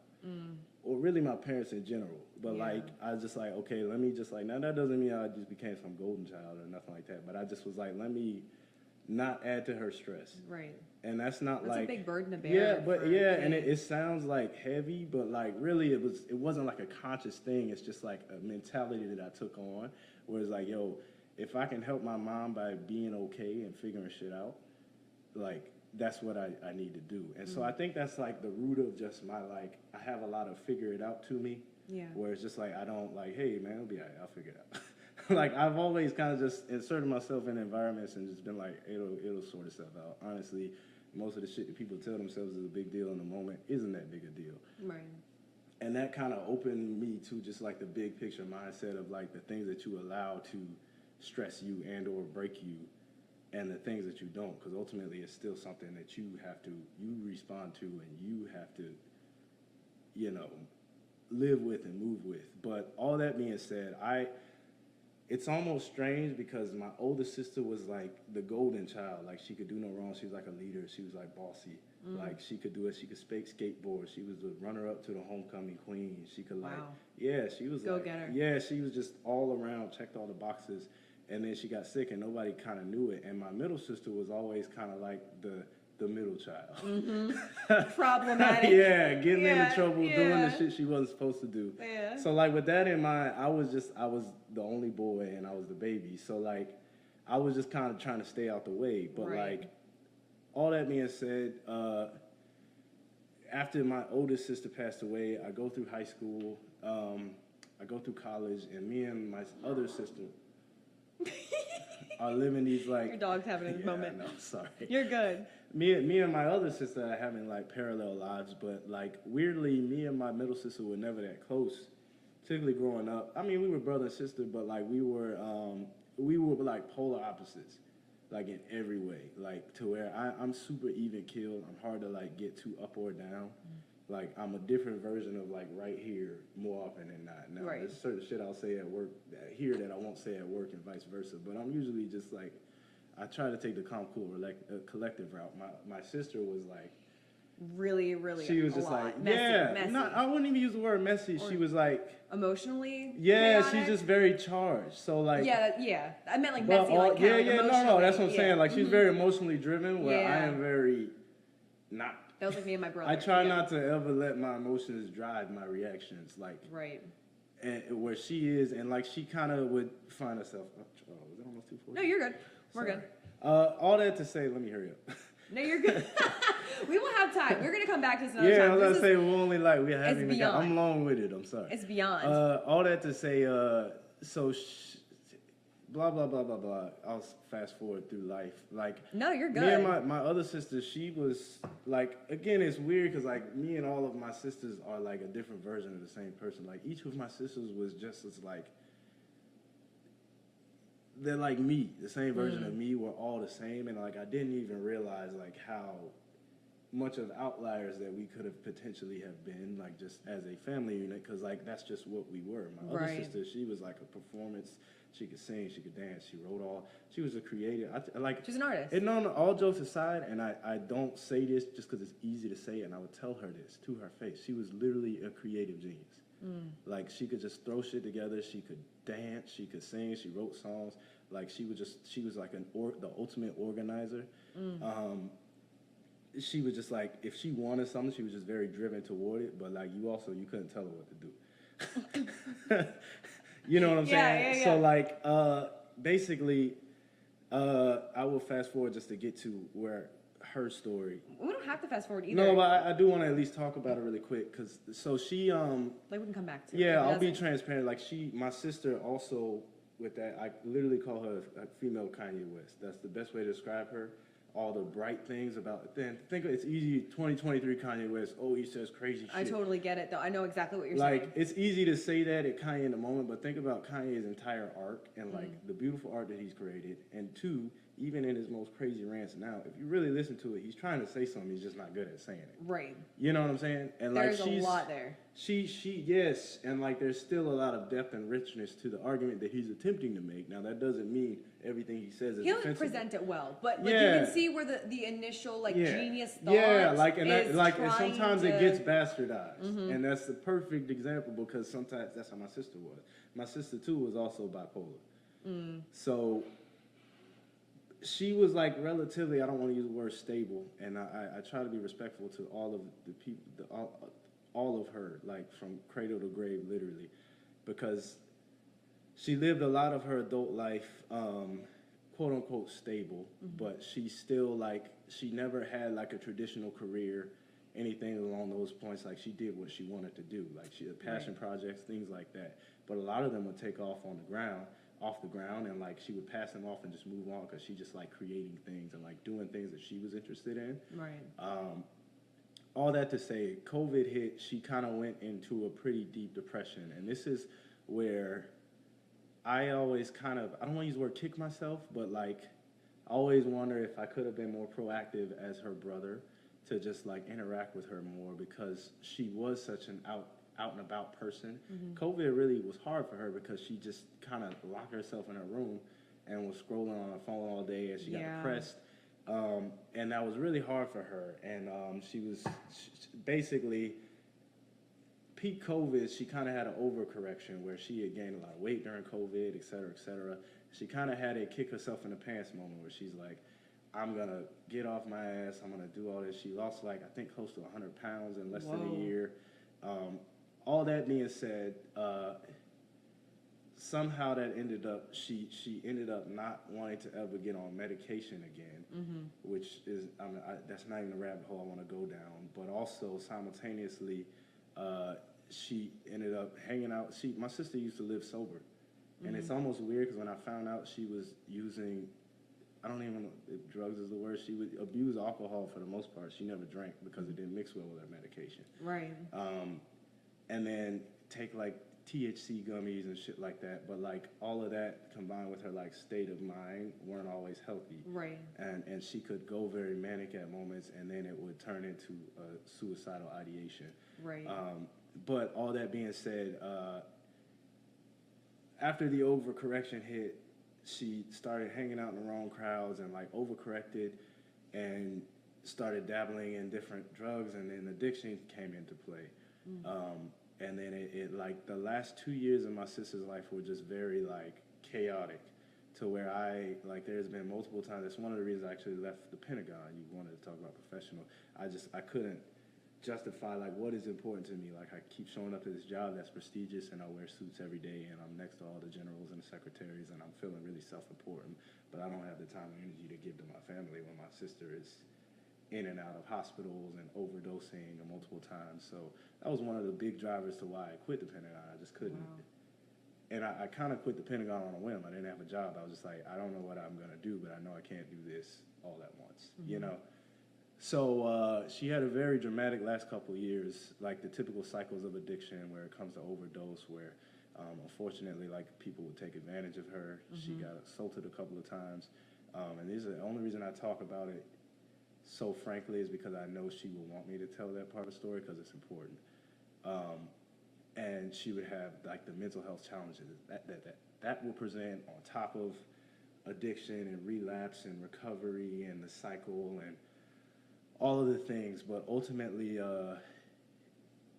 this most recent May, it just can't. It kind of shocked all of us, and I think the reason it quote unquote worked is because it was shocking to everyone. She usually, if she was spiraling, someone could tell and put things in place. But she kind of just, it's weird because everything about that day was normal. It's funny, her phone's sitting right there.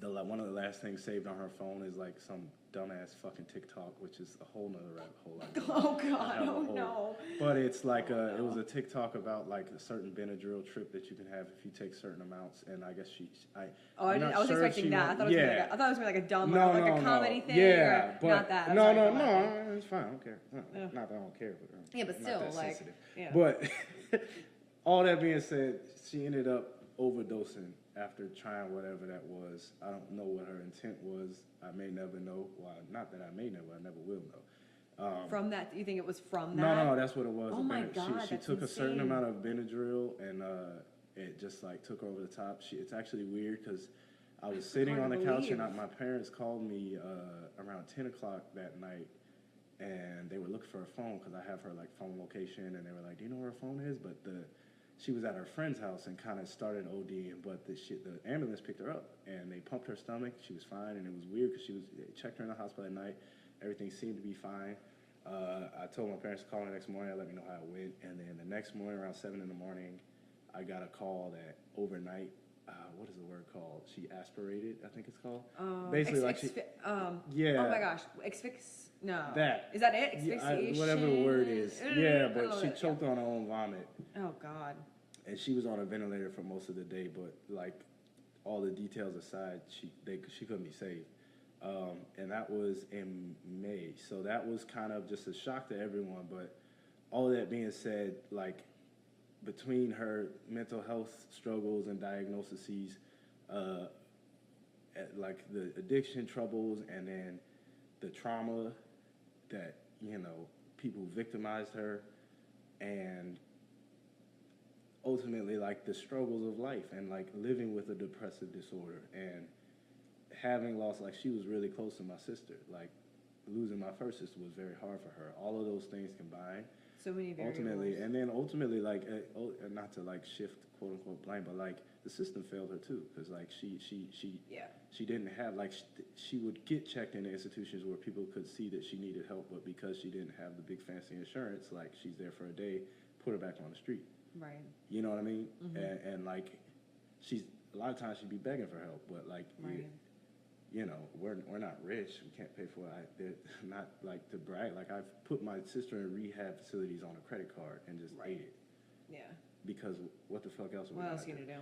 But again, that gets back to what we were talking about earlier. Like, knowing how my sister's life ended, would I have done anything differently in that moment if I could get that bullshit X amount of money that I spent on that facility back?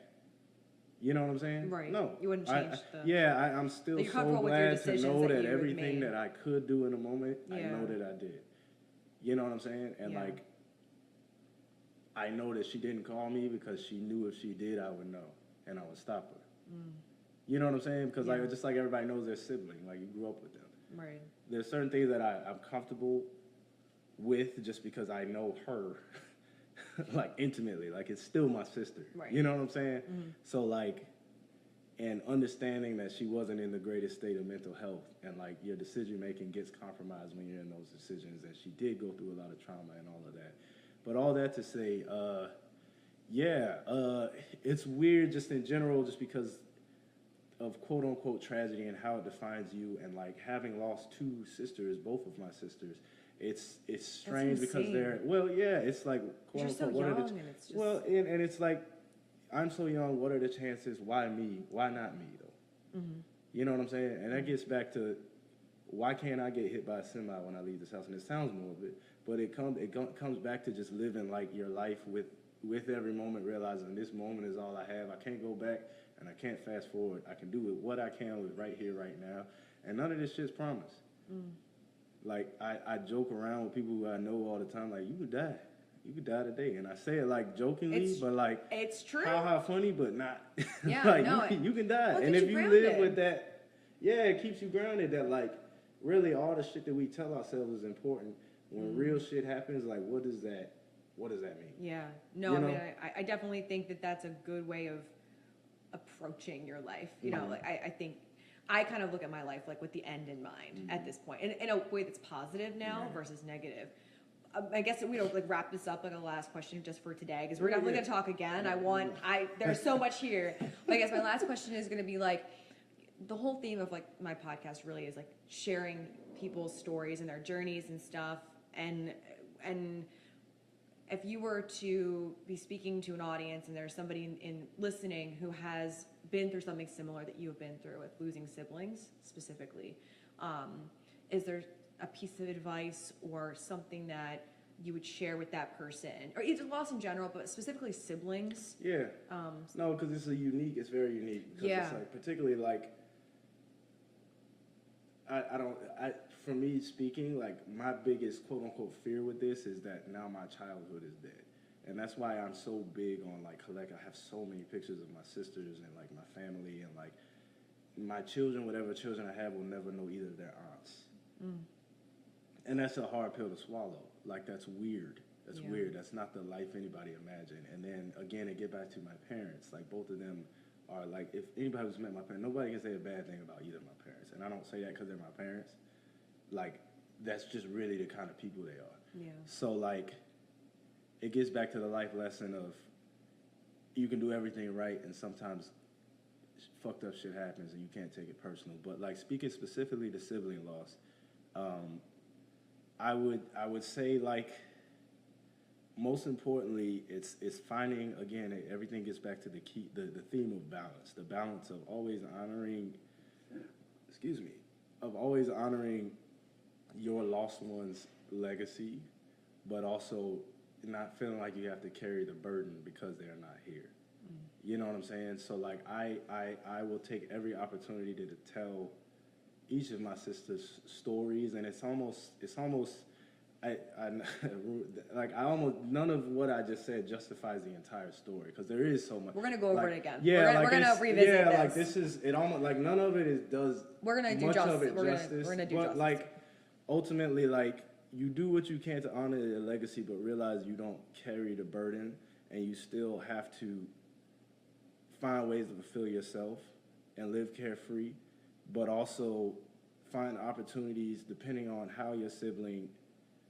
That whatever it is, find opportunities to don't focus so much on yourself. Look outward, because there's still people to be helped. There's still things to be accomplished. Like you can't find yourself looking back too much, because I always ask myself, if I was the dead one, what would I want from my sister? Because like your siblings ultimately are the closest things on this earth to you. Like by DNA match, if somebody spit in their hand and made a human on the floor, y'all are the same mix-up. So like, ultimately, if it was me and she was sitting here and somebody was asking her questions, what would I want her to do with me and like to do with my legacy? And ultimately, she would have her own version of that answer. But that as my sibling, I would trust her because I love her, that she would do right by me. So ultimately, I have to trust myself and find the balance between honoring them and telling their story, and also putting into action the things that can be helpful to the next person. Because there's some things you can't help. You can't help if your sister gets sick and a disease takes her. You can't help that. You know what I mean? But you can possibly raise awareness about said disease. You could possibly help not even that particular disease. You can just help people who you know need some kind of support through something. And conversely, somebody who's going through a tough period in their life, an unstable period in their life, not judging them. And like realizing like how easy it is for somebody who seems to have it all together to slide with a couple of life circumstances and meeting the wrong couple of people. And if their brain's not in the right condition. And like, I will always take with me, like, basically finding some kind of legacy in how you're gonna live that out. And like, I refuse to ever judge anybody for any predicament, because you just never know. You know what I'm saying? There are people who knew both of my, well, particularly my most recently passed sister, who could have just never guessed the things that she went through in her final days. And how her life would end based on the version of her that they knew. So like, just never take anybody's face value too much for granted. And then it's easy to like find out something about somebody and like, oh, that's juicy, or did you know this and that? But like, people really out here struggling. You were just talking about you going through depressive episodes and stuff like that. Yeah. And like, realize that just because I am a quote unquote resilient person, that doesn't mean I have the right to expect everybody to be me. And understanding that everybody's not just going to be able to take everything on their chin. And like, just having some empathy and compassion and understanding, and like really just humbling yourself and finding ways to, again, getting back specifically to sibling loss, like just honoring the best version of them that you knew. What would they want you to put into the world? What did they love most about you, and what would they want you to do with the flag that you now have to carry for them? You know what I'm saying? I think that's beautiful. I can't think of a better way to say that. I think that's a beautiful way to put it. And it's like you're carrying the weight, but you're honoring them. It's it's not the same weight of like a feeling of guilt. Rather, it's you have a duty to do for your family. Yeah, and ultimately it Pause for a second. I'm definitely gonna have to like. Oh, sorry. It's all right. Yeah, no, but I was gonna say, this is pretty much all just running. Like, would you want to just continue talking for a bit, keep these running? I can just come back like in a couple hours and like get them. I'm fine with that. What do you want to do? Yeah. I'm fine with that. I'm meeting one of my homeboys too. But if you're good with that, I'm good with that. But I can leave. I was about to say I can give you my garage code because I might not be here. Oh, yeah, but I mean, sure. I don't think you're gonna steal my shit. So I might, but. You're good. I mean, I think like if you don't mind, I don't mind. Yeah, I don't mind. I just literally won't touch it. Yeah, that's fine. And then I'll give you my garage code. You can come up. My dog's probably gonna be annoying. and then just go back out the garage. Yeah. And don't let him in the garage. And, Okay. Yeah. You're good. I'll text you. He's gonna be the most annoying thing. Yeah. How do we turn it off? I mean, when I'll figure it. You just want me to hit like stop? Yeah, there's like buttons on each one to record, so you can just stop them all. Okay. Yeah. You sure? Yeah. I was gonna say, I think we can I think we can. I Yeah, don't know. Let me 'cause check my phone real quick. Yeah, check your phone because I feel like if we can probably wrap there and then come back to another day because I feel like. Good, but I mean, at the same time, I gotta go like now. So Wait. Oh, yeah. Oh, then never mind then. Okay, God. My bad, man. Austin, I'm so sorry. Thank you so much. No, yeah. Give me hugs. Come back and get us stuff. Give me hugs. Yeah. Thank you so much. Yeah. All right, man. Yeah, good to see you again. Yeah, sure. Yeah, just text me. I'll figure it out. But if I'm not here, just like, play buttons on each one, I can stop. I'll just hit. You don't have to turn them off if you don't want to. They're plugged in. So Okay. Cool. Yeah, if you're good, I'm good. Yeah. Damn. Oh And my if you can- gosh. I know you'll take your stuff, so if you can just leave one of the memory cards from your camera. If I can figure out how to take it out. There's a little side door. Little side door right over here. Other side, yeah. Other side. Just pop it open and take it out. And take one out. Yeah, just and just leave leave one it. here, just somewhere. Okay. I will probably put it on one of these. Okay. Cool. I'll get back to it. All right. Cool. It doesn't matter which one. Sorry? It doesn't matter which one. No, they're both recording the same things. Okay. Cool. Cool. I'll see you guys. All man. right. See ya. I'll let you know when I head out, and then I'll text you the garage code too. Okay. Yeah. Cool. And then it's easy. Go ahead. Yeah. Cool. I keep forgetting I'm holding you up. That's so funny. I mean, it's funny because I've just never been left Still with this much rolling. equipment. We're still rolling, so that's like, it's great. I don't know how long it's. Like I said, I could talk. I don't know if I'm doing good or bad. I'm just talking. You're doing no. I mean, I feel like I'm rambling. no. I think you did great. I think that the carrying the flag is a good way to put it. You know what's I crazy? don't I feel like I'm really not saying shit though. I just be running. What do you my mouth. mean? No, I just be What do you running mean my you're not saying shit? Wait, explain that to me. mouth. Hold on, my bad. I'm catching up with Oh no, you're good. You're good. all the. This is what I love. Something that I've learned about you that is so funny that I'm really enjoying is that you're able to be like, I'm gonna hold up, I'm gonna text this thing, laugh about it, and then be like, so death. Oh yeah, I like. And I yeah, love- but that's what I was saying. Like before we That's started, how like I I really am. don't be that like. That's how Like, I and am. it's weird. Like, honestly, I don't mean to like belittle it, cause like, yeah, it's my No, it's sister. not So like, belittling. sometimes it chokes me up, but like, I don't mind talking about it, cause Yeah. like, it's kind of one of them corny quotes that I hate, but it's real. Like, person dies twice.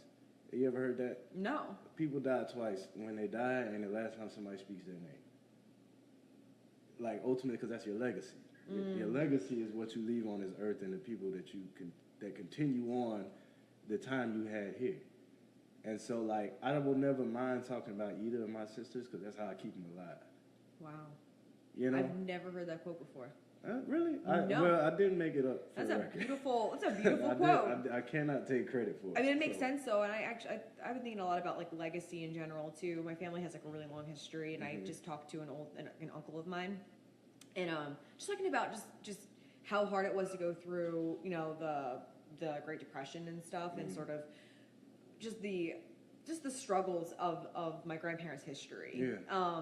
And it made me cry because I thought about how hard they've worked.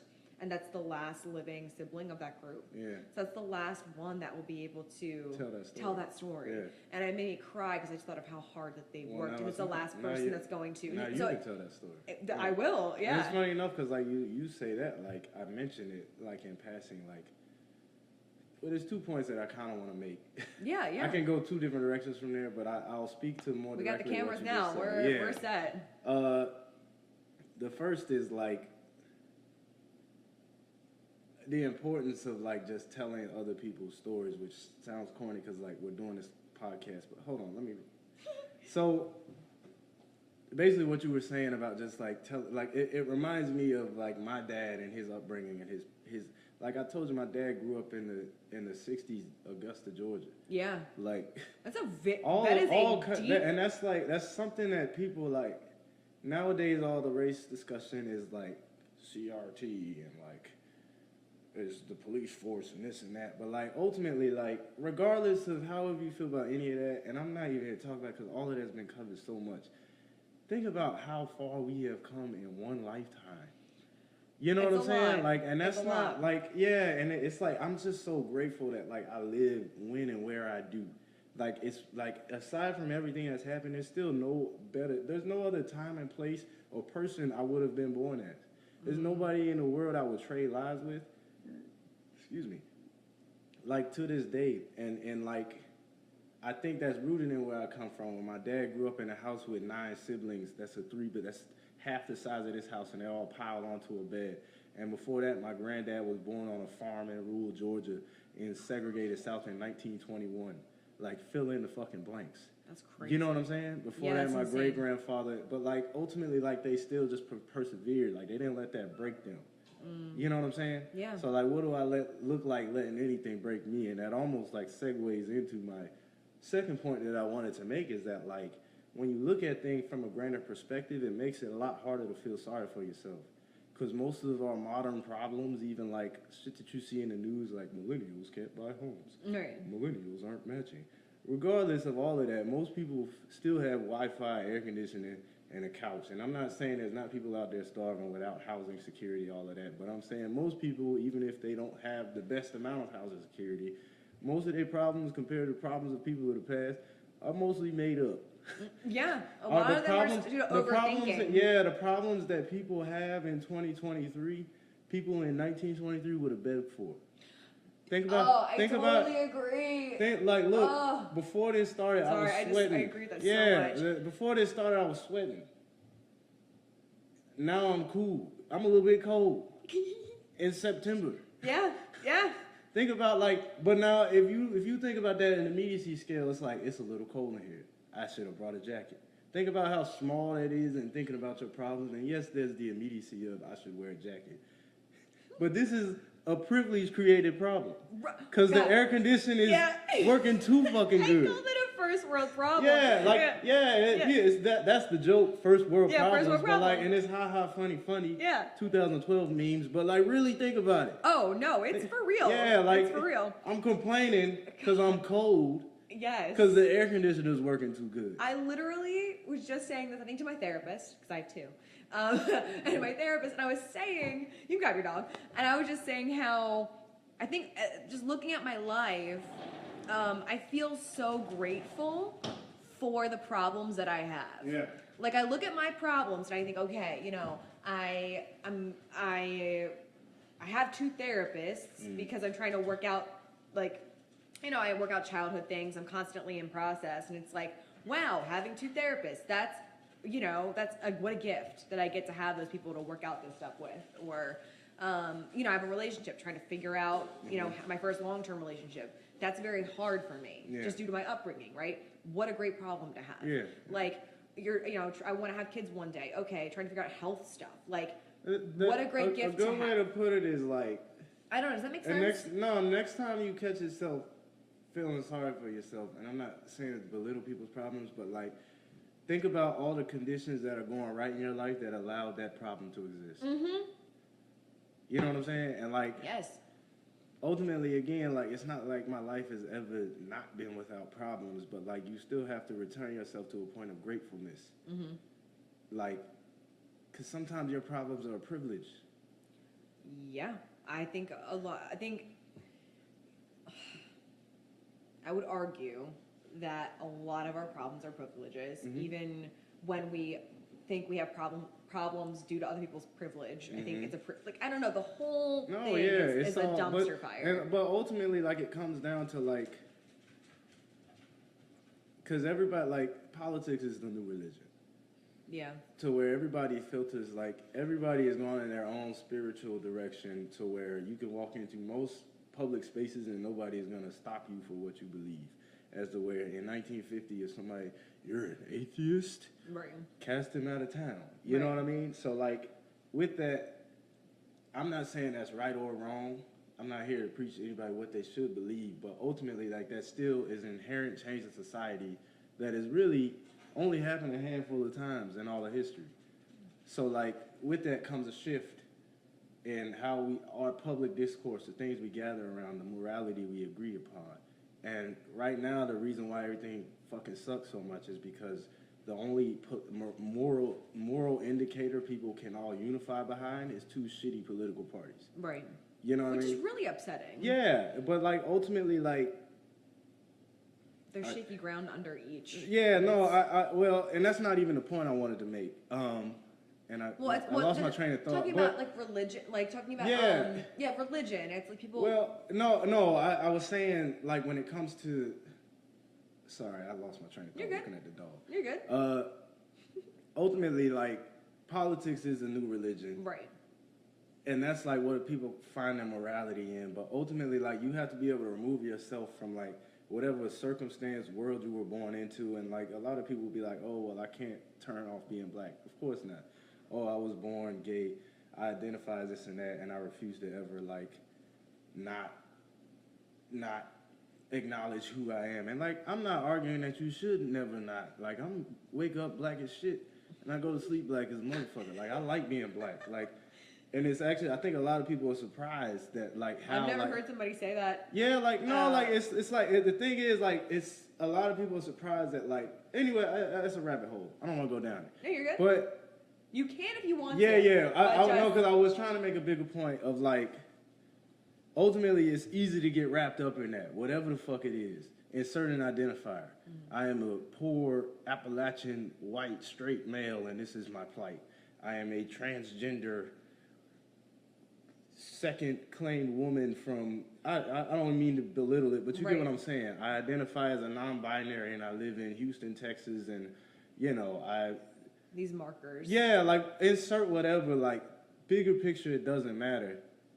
I'm not saying the people don't matter, but like you get what I'm saying. Mm-hmm. Like insert whatever, but you have to be able to remove yourself from just like the overall condition of the world, and like it doesn't fucking matter. You still have to come to some kind of like agreement about yourself. Mm-hmm. And if you never come to that, because a lot of people will like look outwards and try to fix everything about the world and never come to a good point in themselves and wonder why they're so miserable. And they think if they just like politic hard enough for whatever their cause is and blame all external factors for why their life is the way it is, it'll make them feel good in some way. And that's why those are some of the most miserable ass people. The people who were just glued to Twitter, tweeting fucking whatever the regurgitated talking point of the day is. You know what I mean? Like they're just, like most of those people are fucking miserable. Yeah. Like if you meet them in person. I think they're bored. Bored, yes, but the thing is, like it becomes... Well, I don't think they really know what they believe. I think they know, I think they think that's what'll like make them whole. Well, one, there's the grift side of it. Some people just do it for exposure and money. But the other side of it, I think some people like, it's like a self-righteousness to where like, this is my version of saving the world. Mm. But I don't even really, some of those people don't even like themselves. Right, that's what I mean. I guess it's like it's so outward outrage that I think at the core they might lose sense of like who they actually are, what they actually believe, at not just what they were told to or what they, what a condition was set as. Do you mind if I check my phone? Oh, you're good. No, check your phone. Sorry. But I think that can be super. I think that's very prevalent. Is that people don't really. I don't know. They're not really buying what they're even selling. Yeah, you know what I mean? I don't know if that makes sense. No, I get what you're saying. They're behind a movement rather than like their own unique thought process well, the thing about is, a whole. Yeah, thing. The thing is, a lot of people buy into something because like people don't. A lot of people lean so much into whatever their chosen identity is that they don't like things become above reproach because it goes against the narrative that you feel like you're supposed to push. And sometimes it'll be something that's like right in front of your face that like don't even make sense. Like even like the politics of the day, and I won't even like say either name because I won't say a name because like, no, as soon as you say someone's name, people assume that you are automatically for whatever side. Mm. And like ultimately like I'll just say like you can stare at something and it looks like a duck and it quacks like a duck. But you're 4 years in at this point, and it's like, if I admit this is a duck, I have to admit that the last 4 years I didn't expect you to go with a duck. Yeah. I wasn't expecting that. You get what I'm saying? Like, I do. Yo, you can still, I'm not even here to argue your political beliefs. I don't like. It's not that I don't give a shit, but like ultimately, like if you can't look at a duck and tell me it's a duck. Oh yeah, no. But like that, it just. I just love the duck. I've never heard anyone use the duck. Yeah, and I say that to make it non-specific. Yeah. Because again, if I say regardless of any name, right? You know what I'm saying? Because like I can sit here and make anybody look like a duck. Right. Insert whatever name is in your mind. Yeah. That like ultimately what I mean by a duck is like this is stupid. This is full of shit. Yeah. And like it's at a certain point it's not even about the policy. Mm-hmm. Like okay, like this is stupid. Right. Like let's just like yeah, well, like yeah. And the thing is, I think more people like if you talk to them will be like, yeah, this shit's stupid. Yeah. But they won't even like. I don't think actually. That's what I mean. Is by people like, afraid to step out because of the like. Yeah. You don't believe in my stupid. You should. You don't believe in my stupid is the right stupid, and if you don't believe it, like it's just an like, immediate pretend like dismissal. You believe it. And the thing is, like people almost back themselves into like intellectual corners that they can't escape from. Yeah, I see that happen. Because they always feel like they have to be right and speak with such certainty because of what we talked about earlier. People are almost afraid to challenge themselves. Yeah. Afraid to admit that sometimes I don't know what the fuck I'm talking about. I didn't go to economic school, so maybe I don't know shit about tax policy. Right. Like, that's a hard thing for somebody to say. Not for me anymore, but I think it would have been at one point, though. And that don't mean the system ain't full of shit.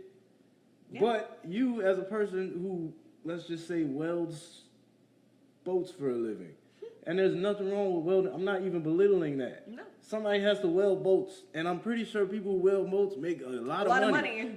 Yeah, definitely. But ultimately, like, it's okay to just know about welding boats and being willing to listen and be like, okay, taking it all with a grain of salt. Mm-hmm. Suddenly, it's like the rise of the information era was what the internet essentially is, where information is all at the palm of our hand. In my pocket is something that has more computing power than took man to the moon. You know what I'm saying? Is it really? Yeah, absolutely. Oh, wow. Like by exponential amounts. Your iPhone is, that's a supercomputer in your pocket. Yeah, but I figured that maybe they had access to like crazy, I don't know, in my head, how can this be more? No, that's more computing power than took us to the moon. I don't know. No, that's like a thing. That crazy. That's 1969. They were like, computers were the size of this room in 1969 just to do simple calculations. Well, and now you have an exponential amount more than that in your pocket. That's crazy. And that was just like the ceiling of technology at the time. Wow. So all that being said, because all of that is quote unquote available, everybody feels like they have to be an expert at everything. And nobody can ever just admit like, hey, I don't fucking know. Yeah. No, I think that's it's okay. Like, it's okay. That's why I love podcasts, honestly. Because I love that there are people who know nothing about certain fields that can sit down and talk to somebody else and just listen and ask the stupid questions. You know, a quote, and it's from an Erykah Badu song, but it's always stuck with me, is the man that knows something knows that he knows nothing at all. And I feel like the smartest people that you come across don't ever speak in definites. Because what did we talk about earlier? Some of the simplest questions are really the hardest to answer. Yeah. What is wood? We're looking at wood. Tell me what wood is. Definitely not qualified to answer that question. You know, but you get what I'm saying? Like, really it's simple, it's a part of a tree. Right, like, part of a tree, and then everything has more infinite amounts of complexity to it. Right.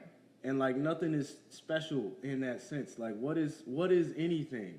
Because like you can just keep applying more and more complexity to anything, and it's okay to realize that like it's an uncomfortable truth that there is almost no certainty about anything. But that is like the beauty and the chaos of existence in the universe. That's what I like. I like that things are. I think once you accept that about life, that it is a beautiful meshing of chaos and order. That's really what life is. And by embracing that in different areas in your life, like I think that's where the duality and like the beauty in life comes into play. Is that you realize, some things need to be orderly. Some things need to be chaotic in order to find my own internal balance in life. And then you don't have the final answer. And realizing that there are parts of you that can be completely conflicting, and that's most of us. Oh yeah, You know that's what I'm really saying? hard for anyone who suffers with wanting to be authentic all the time. Yeah. Like I do. I Like have you can this- wholeheartedly believe something and still Oh my have gosh. actions that go against that. Yeah, There are people who love their wife and kids who cheat. yeah. And that don't mean they don't. Which is I'm really not saying hard that, that's not. I'm not saying that makes it right or excusable. No, but But that's just because he stepped out, like, just a man raising a family who had a fling on a business trip. Now you can argue like, did he do the right thing? Of course not. Did he blah blah blah? Of course not. But do you think he don't love his wife and kids? That's why he lies, to protect what he loves. or is it to protect himself? Well, yeah, yes, protect himself, but he wants to protect That's the question. what he's built and have access to it. And I'm not even arguing the morality of it. Yeah. The point is like, people, you can have directly contradicting motives, actions, and morals, and accepting that. And that's an extreme example of cheating on your wife when you got kids. Right. But ultimately, like, people have like conflicting internal things.